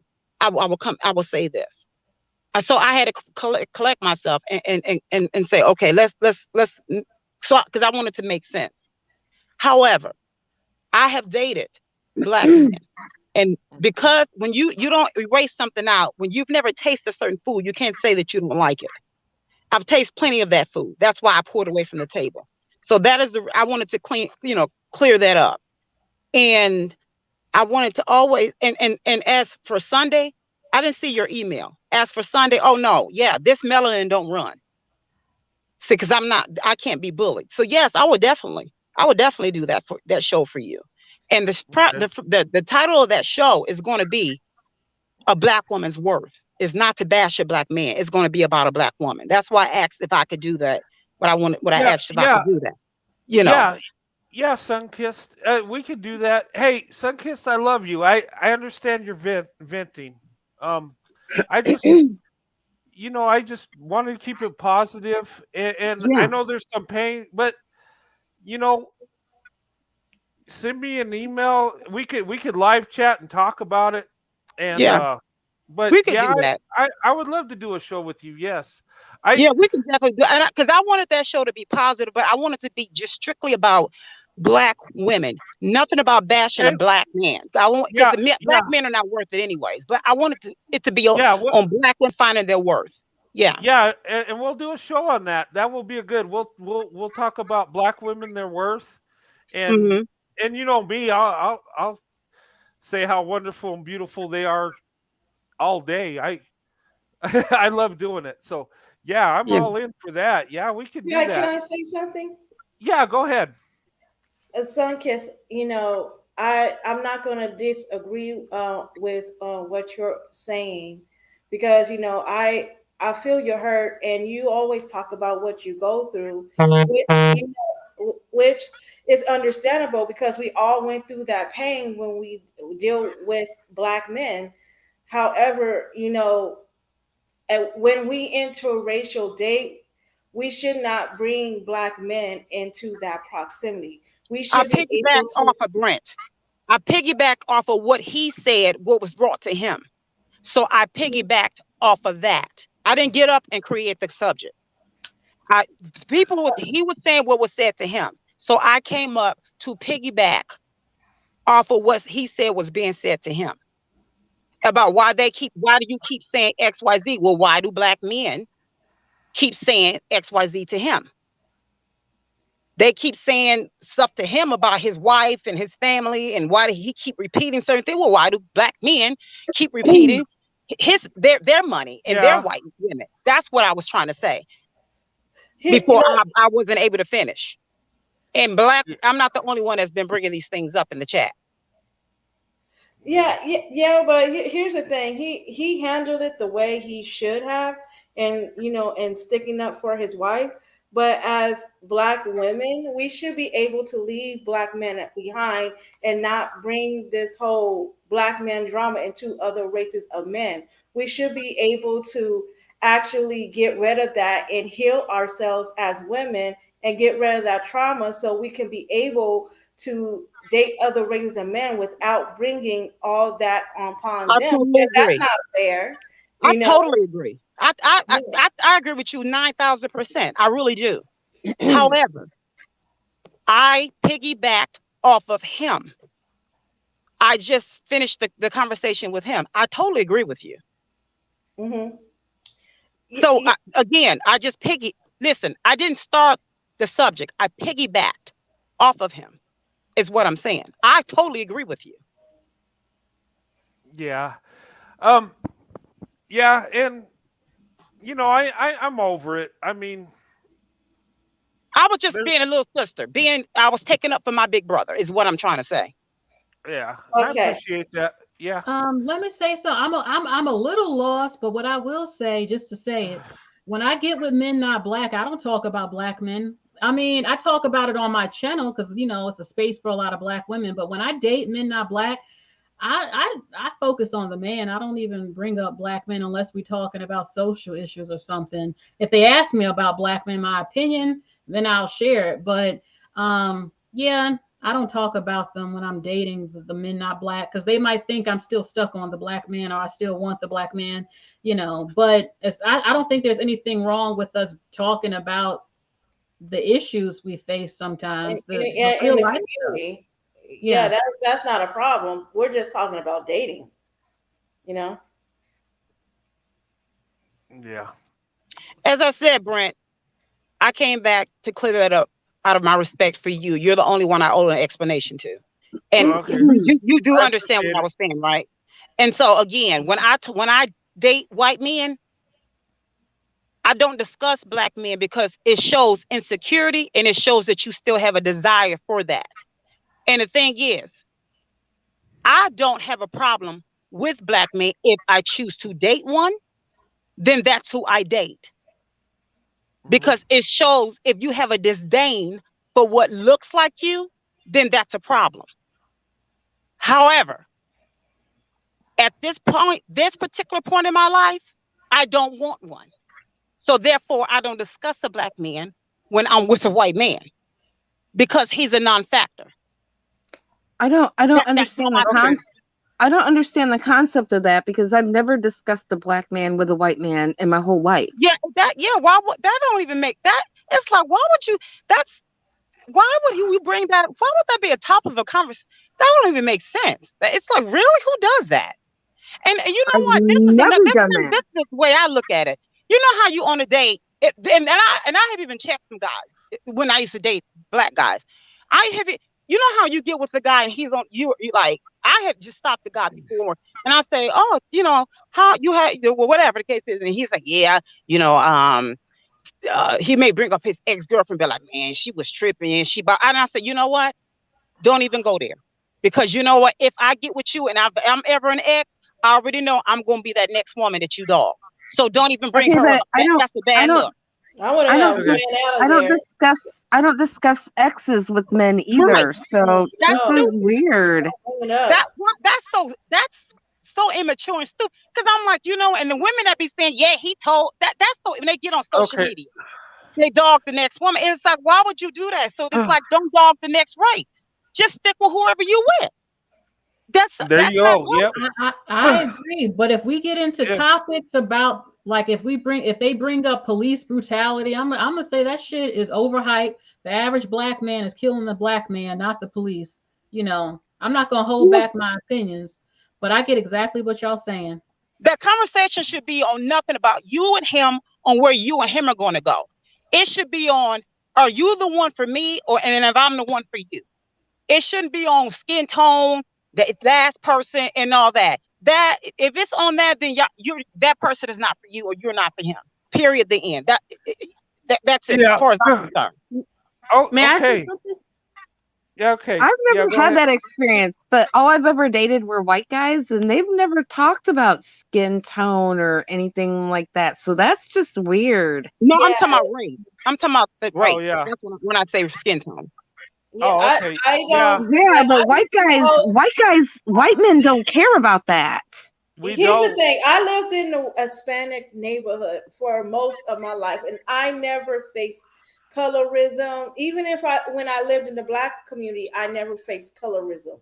And I never heard anybody say, "Oh, your skin tone's too dark. You're pretty for a black girl." I never had that. I attracted all race of men. So, you know, I never had that. Hello. Yeah, Same. Yeah, me yeah. too. Hello. Uh, Hi. Hi everyone. Hi ladies. Hi. hey, Roadrunner, how hey, you doing? Stephanie. This is my obviously my first time up, Oh, and welcome. I love watching your show, hearing all the positivity. And Uh huh. I remember you guys I remember you guys talking about something new. And it's interesting because the last couple of days, actually without days, before you guys were talking about this, I think maybe like a week or so, I just started watching that show, started watching movies on interracial dating because I want to know. I've Uh huh. pretty much dated, all my life black men. I remember one day I did speed dating and went on a date with this white guy, and he, it was nice. It wasn't a hit, a click, but we had a really good time. He was a really sweet guy. But now, I used to be just race loyal. I did, but now I'm open to all men. I'm open to all men, and I was watching, just getting a look to see what was going on with the interracial dating. And there's some couples that have inspired me. And one of the things that, and I think it's not necessarily a color, it's just maybe a certain culture. And what I keep hearing, like for example, Eve and her husband, Uh when huh. she was dating other guys, she seemed very hard, very closed in. I won't say hard. I'll say just maybe not being able to trust, because she said the past guys that she dated were jealous of her and her success. But the thing that she has with her husband, which seems like she's able to relax. I won't say hard. I don't want to use hard. What she's able to relax is that she says he, what's the word? I had it at the top of my head, that he considers her, and you see how they're just best friends, and it's the Yeah. culture of it. Also, another one, if you've seen the show Love Is Blind with Lauren and Cameron, I love them. The way he looks at her, the way she looks at him, she just, he considers her, and there's some small things I'm trying to think. Look, I had to go to the TV to see, like skin, like Sunkiss was saying, it's the small things. Like we're black Yeah. women, are women like any other. We just want to be heard, you know. We want to be considered. Yeah. And then another couple, if you get a chance to look on YouTube to see other couples, Maze Lee, he's I think Vietnamese and she's black, and they have biracial kids, and how he loves those kids like his, and they have I think 3 together, and then she has like 4 that are hers. There's also another couple on The Bachelorette, Rachel and Brian. And then there's Yeah. another one that I love, that's a Christian couple, John and Janae. And the interesting thing, when they were talking about their lives, they met, I think, in college or maybe before college. And he kept pursuing her. And she said, you know what, guys that I've dated, I'm just being honest, guys that she's dated that happen to be black, she said they would say that she was silly, she was goofy, so she could be herself. And that's something that Listen, Lathan, I might be saying her name wrong, from Something New. She kept Yeah. saying, you see me, pretty much she's saying, you consider me. None of us want Yes. to be the leader or the head. And it's sad that some people say, oh, they're, strong. We don't have to say we're strong. You can see it in how we live our life. And it's not even a matter of being strong. It's a matter of taking care of our business as grown women, taking care of our babies, and being the best that we can be. And like, another thing that stuck out to me, what you said was, instead of people saying, oh, they're strong and they're masculine, you said, you know what, you like the fact that if we're able to, but black women who are CEOs, that we're able to take care of a lot of people. We're able to run the show. So when you look at your household, you're like, okay, she can take care of a lot of different things within the household. She can Yes. multitask. She's nurturing. And that's a different twist on it. And I like it. And it's refreshing. And think about when you feel supported, you can rest and you can begin to trust. The thing sometimes that we're missing with some of our Black guys, a lot of them, unfortunately, is that trust factor. If I can't trust you and feel safe, not just physically, but emotionally, I'm going to hold back. I'm going to have a defense up if I can't trust you. But when you begin to Yes. show me in your action and your patterns that I can trust you, then we're going to be able to say, relax, oh, we can relax. And you will be able to be ourselves. And that's the factor that a lot of them are missing is not, we don't feel considered. So I I just think what want I that was noticed, Yeah. I think that's the Hey. word I was missing. Just to be considered. That's the Yeah. space that's the word I was missing. Is yeah. And Yeah. that I what I think that's noticed, what made me gravitate to Brent so fast. It's like wow, because I feel Let, like as soon as I entered this space, I was like, wow. Immediately I was like, the way he was elevating Sandy is like yeah, thank you. every time I Yes. come on your channel, I start crying. Something up every time I come on your channel, I turn into a wimp. But the way that No, it's you hey. just honor her, You're it's not like a when it's you like wimp. kids, honor you her. know what? It's like You kids. are not a It's wimp. almost like, you like hearing nice things, but it's like you're not used to hearing it so much. And even though Yeah, I might not hear them negatively from my family within my home, I don't I'm a nurturer. I'm a what's the word? Like most of us are nurturer, but I'm an empath. I So am. it Yeah, hurts yeah. me deeply when there's so much negativity out here about Black women. It hurts me. I've well, you cried. know I'm like, what? what are you What I've talking noticed, about? what I've noticed about especially young Black women that are either looking to divest or new in divesting is that they look to celebrities and all they see are the celebrities, the Black women celebrities that are with uh white men or Hispanic men, and they don't seem to see the regular everyday um divested women that have been doing it for years. Okay, like I said, I've never dated a Black man in my whole life. Okay, I'm 51 years old. I married my husband in 1994. We have 3 kids. We have a granddaughter. We have a trucking company. Okay, but neither one of us are celebrities. So young Black women really don't see us. That And is But so and I and true. hear what you're and saying, but when the thing young is, Yeah. there's Yeah. some Hey. like when a there's Hey. young Hey, but when a guys. young Black woman Go. divests, she's probably going to end up with a life like mine, not like a celebrity. Hmm. Yeah. but the ones That I'm is Hey. talking about, true. like Hey. Cameron and Lauren, they're regular people. They just Okay. happen Yeah, to be on. Yeah, I'm sorry. Yeah. No, yeah, just don't that's true. talk over each other. We're like everybody's passionate and speaking and stuff. Yeah, but Brother. I agree with everybody. I agree. Um, That's totally Yeah. it. Mr. Roadrunner, But I who want to is Oh, hear. who is hold on. I Cameron don't. Hold and on. Lauren? All I right. don't mean Stop. to call out people, but I want to hear Fine Womanhood and what she has to say because I haven't heard her talk. Okay. One at a time, guys. We're over talking each other. Who's Cameron Hi, and Lauren? I can you don't know who guys they hear are. me? Can you guys hear me? Yeah, we can hear you. Go Yeah, we ahead. can hear you. Okay. I'm, Sorry, Brent, did you want to say something? Because I know a lot of people have been I speaking over you. I I do, but go ahead. You go ahead, and then I'll No, I'll it's I'll your go after show. you. It's your show. You should go ahead Yeah. and speak. No, go ahead. You've been waiting patiently. I can talk after you're done. Okay, I'll just make it quick. Um, well, I've been listening for a little while and I just noticed Uh the huh. topic, so I just wanted to comment on the topic that Uh has to huh. do with Black women and white men being a power couple, and I'm in my first real relationship, my first real adult relationship with my Hmm. man. He is white. And I think what makes us powerful in our own way is the intimacy and the Yeah. passion. Things are very genuine in this relationship. I think his culture, well, he's technically Russian. So I Hmm. don't know if that plays a part into it, but his culture, they're very, very traditional, very chivalrous, Hmm. and he's just always ready to treat me like a queen. And that's kind of the first time I've ever experienced that. I've dated other like non-black men, but this is the first time I've dated like a white guy. I've dated Middle Eastern men and Hispanic men before. They were my first like type of guys dating outside of black men. But I'm really happy in my relationship and I think it's going really well.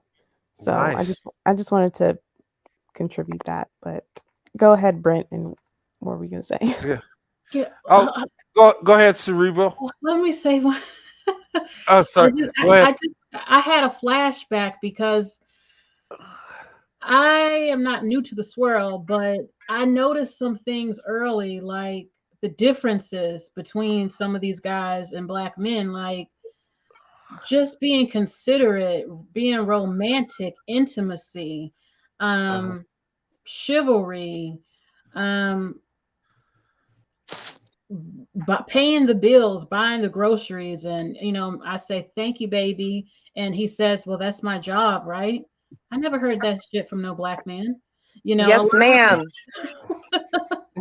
Yes, ma'am. you know, a lot of them. It's definitely some cultural differences. Also, when y'all brung up the femininity thing, I always hated when people stereotype us as not being feminine because Yeah. look, we cook, we clean, we like to do our hair, we like to do our nails, we like to Yes. go to the spa. What's not feminine about that?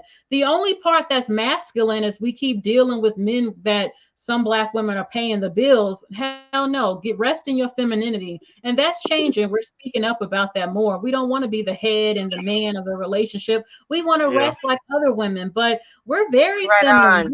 We're girly. We like to look pretty. We like to, like I said, do our hair, our nails, and we like to cook a Yes. good meal for our man. We rub their backs. We make love. I mean, it's Yeah. ridiculous. It's the haters that like to lie on us and say that. And And I that's a lot. agree because the only reason my mom was masculine was because she had to be. Yeah. No, I find black women very feminine. I mean, I don't know where this masculinity comes from. Even single mothers that are taking care of kids. I mean, I don't know. I don't see it. Maybe I'm blind, but black women I think are the most feminine. I mean they the way they carry themselves, the way they dress.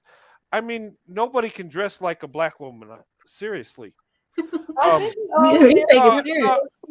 uh, yeah. because I mean, because I just think Okay, about it. okay. let me clarify that with Uh, the masculinity thing. Masculinity is like working all day, earning a yeah. paycheck, paying all the bills, paying the insurance, making sure the taxes are taken care of, making sure the car is fixed, mowing the grass, doing all the men stuff because my mom didn't have a choice. Yeah. No, She had to do that. no, I get That's why they call some of us masculine. I think And it's just the taking care of ones business. That's what I right, think it is. because they don't have a choice. Yeah. Okay, who else is going to do it? Who The else is men, going to do it? the men need Mhm. to step up and let the black woman rest. Okay, don't have us doing Exactly. everything and then complain. You the man, you like the man of the relationship. Well, be a man then, so I can sit my ass down. Well, here's Well, the thing. part of the problem is that the black men that are 20s and 30s that are hating on their mothers and oh well, oh my what does the woman bring to the table? What are you bringing to the table? Because The reason they say that, they're used to their but moms taking care of them, cooking and cleaning, and but after yes, that, not giving them no yes, responsibility. yes.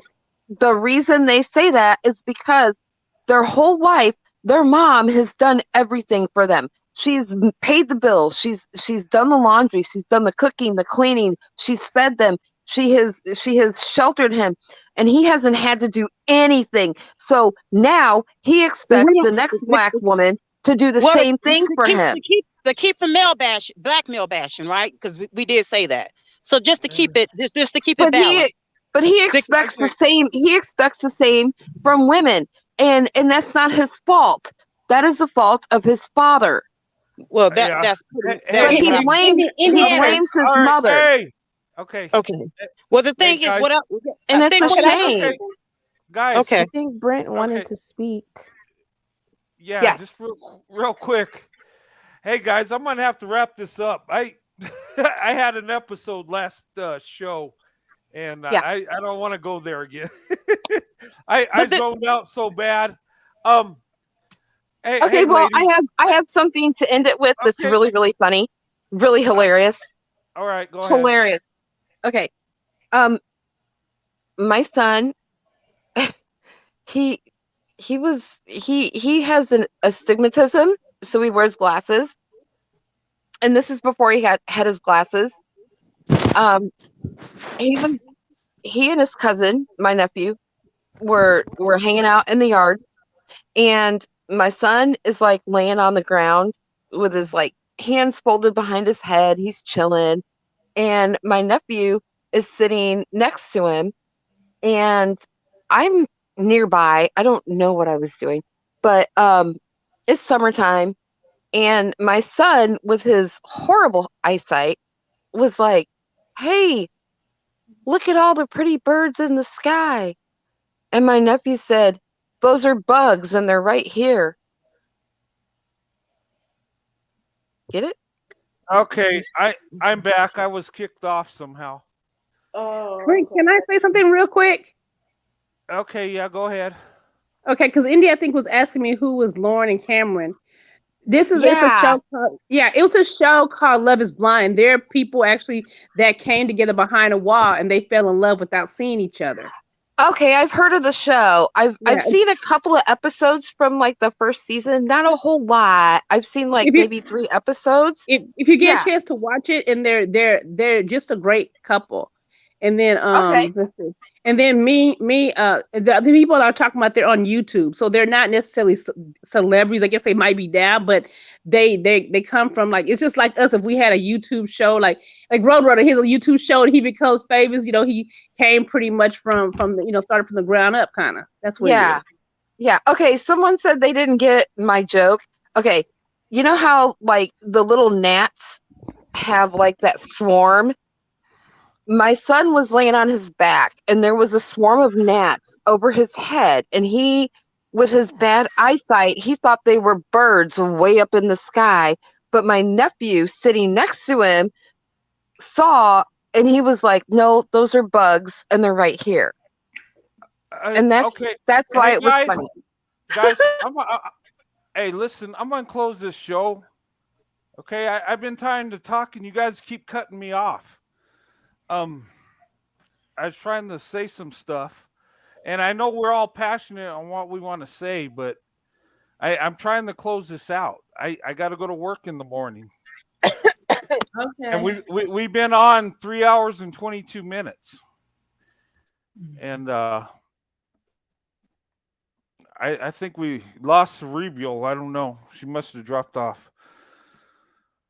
Well, thank you, Brent, for having this show tonight. I really enjoyed it, and I'm looking forward to the next one. Okay, I am too. Yeah. Hey, Sunkiss, come back on here. I need to say something to you, real quick. Yes, thank you, Brent, and give big hugs to Sandy. Okay, I will. All right. Have a good night, ladies. All right. Good night. Bye. Thank you. And my. All right. Hey, Sunkiss, come back up if you. I wanted to talk to you real quick before you go. Yeah. Well, good night, everybody. I wanted to tell you guys something, but you guys got so passionate I couldn't get a word in. Um. Let's see. But anyway. All right, guys, I'm going to go ahead and close this up. Hey, Sunkissed, if you're there, come back up real quick.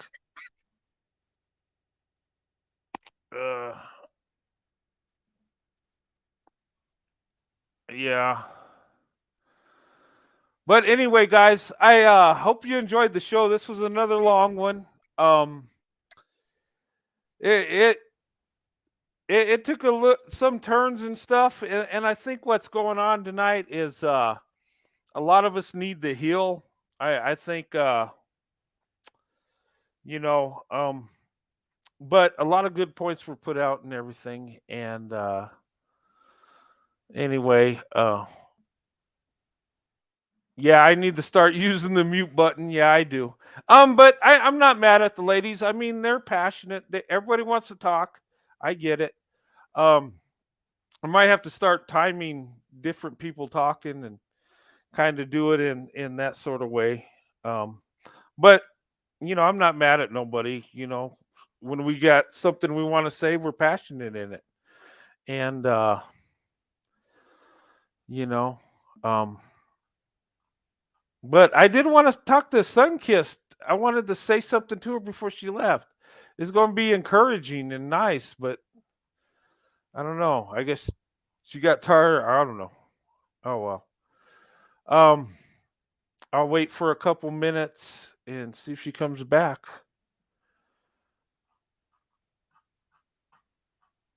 All right.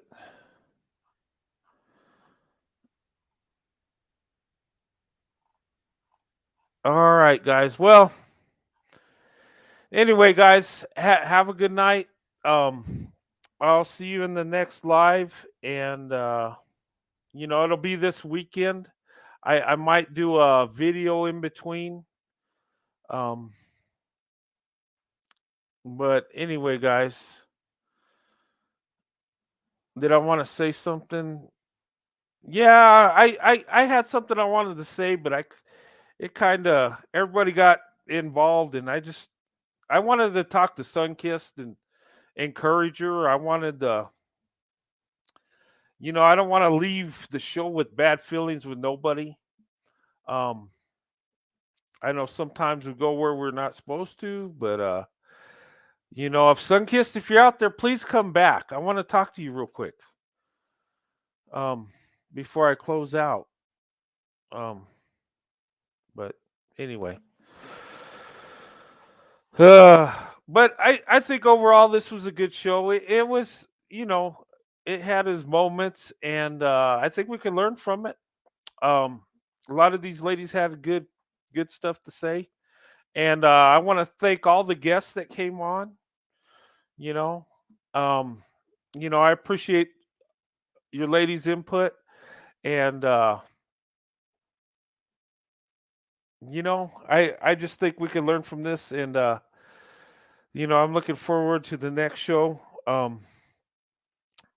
But I love you guys. You guys have a good night, and I'll see you on the next one. God bless you and your families, and you know, remember, guys, we are the power couple, and let's keep it this way. We can, um, and I love each and every one of you, and I'm not mad at nobody. You know, everybody's passionate. I wanted to get some things in, but that's cool. I mean, I'll get them on the next one. Um, I wanted to talk to my friend Sunkissed, let her know, we love her, and I just wanted to, I had some nice encouraging things I wanted to tell her, and I thought it would have been beautiful, but didn't get that. But okay. Uh, but anyway, I had a good time tonight. Um, and guys, don't hate on each other. Don't get mad. Um, we're dealing with some stuff, we all do at times. And s- there's some of us that are carrying hurt, and I don't like seeing nobody in the chat back and forth at each other. I don't like that. I don't want this channel to be like that. I don't want to be going against each other and stuff. And for the most part, we're not. We're pretty tight group. We keep it together pretty good, and that's the blessing. Um, you know, but in any family, we got our ups and downs, and that's. But I think this was a good show. I enjoyed it. We went over time again. And that just shows you how much I enjoy it. But I got to get off. I got to get to work. And, you know, but good to see you guys. Thank you for coming on. And, thank you for your patience because I know a lot of you waited to talk and stuff. And I think the next panel, I'm going to just time it and mute people. I think I'm going to just have to do that. I want people to get out what they want to say, but when we get a little too passionate, I think I'm gonna just have to time the talking. Um, but the ladies, it was a pleasure. A lot of good points put out there. A lot of good stuff, and we can learn from this. And what I wanted to say to Sunkissed was she's not here, but I'm just going to say it. The positive I see in that young lady, and she's passionate. Okay, she does say what she thinks, and she and I think there's some emotions there, and emotions ain't a bad thing. Um, I can see she's strong enough to let it out, and but you know, I just but anyway. Um but I love you guys, each and every one of you. And don't be mad at nobody. Don't be mad, okay? Um Sometimes people say things you don't agree with, and hey, that's life. We all go there sometimes. And we just all need encouragement. And I think I want to do some shows, and I want to get back to the positive because that's where our strength is, the positive. And I don't want to be at each other. I don't. I want us to be a loving family and just embracing the positivity we have. Tonight's show was about the power couple.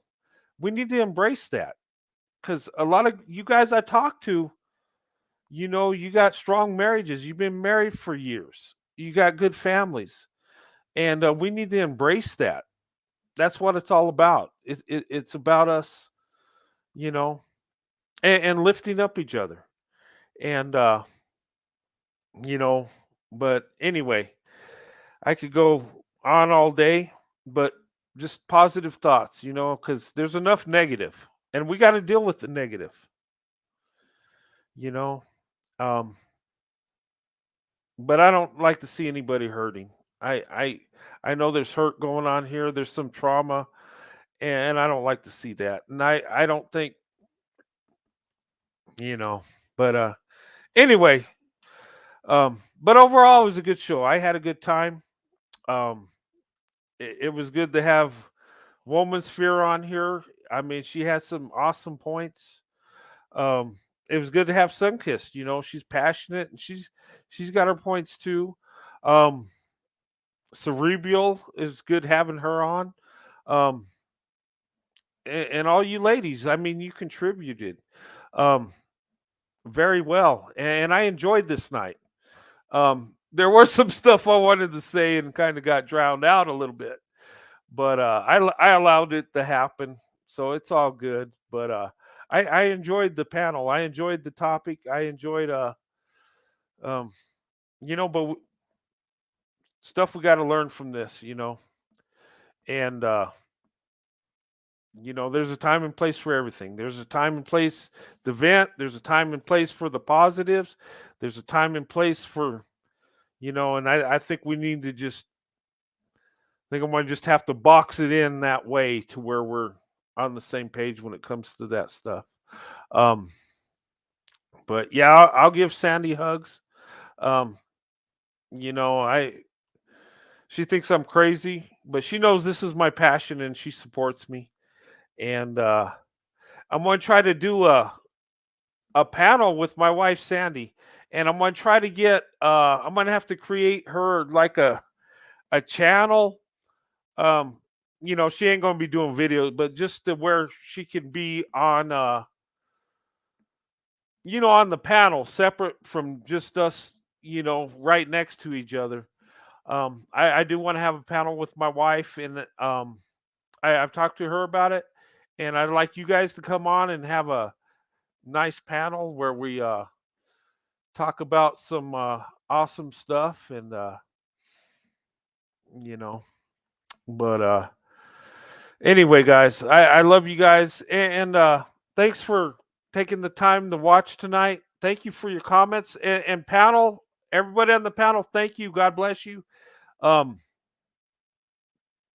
this um this was a good show. It was. We had our ups and downs, but we got through it, and it's a learning experience. But guys, I love you. Um, if I get another day where I get home early, I'll go live. If not, it'll be back to Saturday late night live, and then Sunday. You know, he's going to send me a bottle of bourbon. What- I don't know if I need that right now. It's late at night. I probably need to get in bed and go to sleep. Just put my arms around my wife and just go to sleep, and just embrace the blessings I have. That's what it's all about. And um, But anyway, I had to come on tonight, guys. But I'm doing good, and thank you guys. Just pray for my blood sugar, because I don't know, that was something's going on there, and when I zone out like that, and it was like I was intoxicated without alcohol. Does that make sense? That scared the crap out of me. I mean, I felt like I was drinking, but I wasn't. Does that make sense? Yeah. So that kind of scared me. So something's going on. I need to change some things in my diet and stuff, and I need to get things right. Um, but I can't stay away from you guys. I can't. I can't do it. I love coming on here. I love talking to you guys, and you know. But anyway, you guys have a good night. Um, yeah, and I think I'm going to research black seed oil. I'm going to change my diet. I'm going to go see about juicing, getting vegetables and fruit, and just blending it up and drinking it. When I was doing that, I was feeling good and stuff. Less red meat, yeah. God, that's hard to get rid of, and I eat so much fried food. Um, gosh, I mean, yeah. I mean, I eat good food, but it's not good for me, a lot of it. But yeah. But anyway, guys, I love you guys, and I love doing this. I love coming on, and you know, I do have a day job, but I'd rather do this. This don't pay as good as my day job. you know, it's like someone that loves to sing but not good at it. That's kind of like what I'm doing. I love doing this, but I'm not that good at it. But I enjoy it. but anyway, guys, God bless you and your families, and I'll see you on the next live. It'll be a late Saturday night. Okay. Um, depends on what time I get. It might be it'll probably be like 10 o'clock Eastern. I'm thinking I'm gonna try to shoot for that. Um, did we talk about racism in our relationship? No. Um, yeah, we never. Me and my wife don't really. We don't talk about racism. Um, I mean, it's not in our relationship. I mean, we have talked about racist issues that happen and stuff, but we don't really dwell into that. Yeah. But thank you guys. I love you guys. I do. You guys, this is my happy time talking to you. It really is. Um, but I love you guys. Have a good night, and I'll see you on the next live. God bless you and your families, and I'll see you Saturday night, late Saturday night, unless I get an early day again. Write Sandy another love letter? Yeah, I will. After I get some sleep. I don't have the energy to write a love letter. I'll just tell her. I'll give her an audio love letter. But anyway, guys, God bless you and your families, and I'll see you Saturday. Or hopefully sooner. Hopefully I get another day where I get off at a decent time so I could do a live show with you guys. But anyway, good night, guys. God bless you and your families, and I'll see you soon. Have a good night. God bless.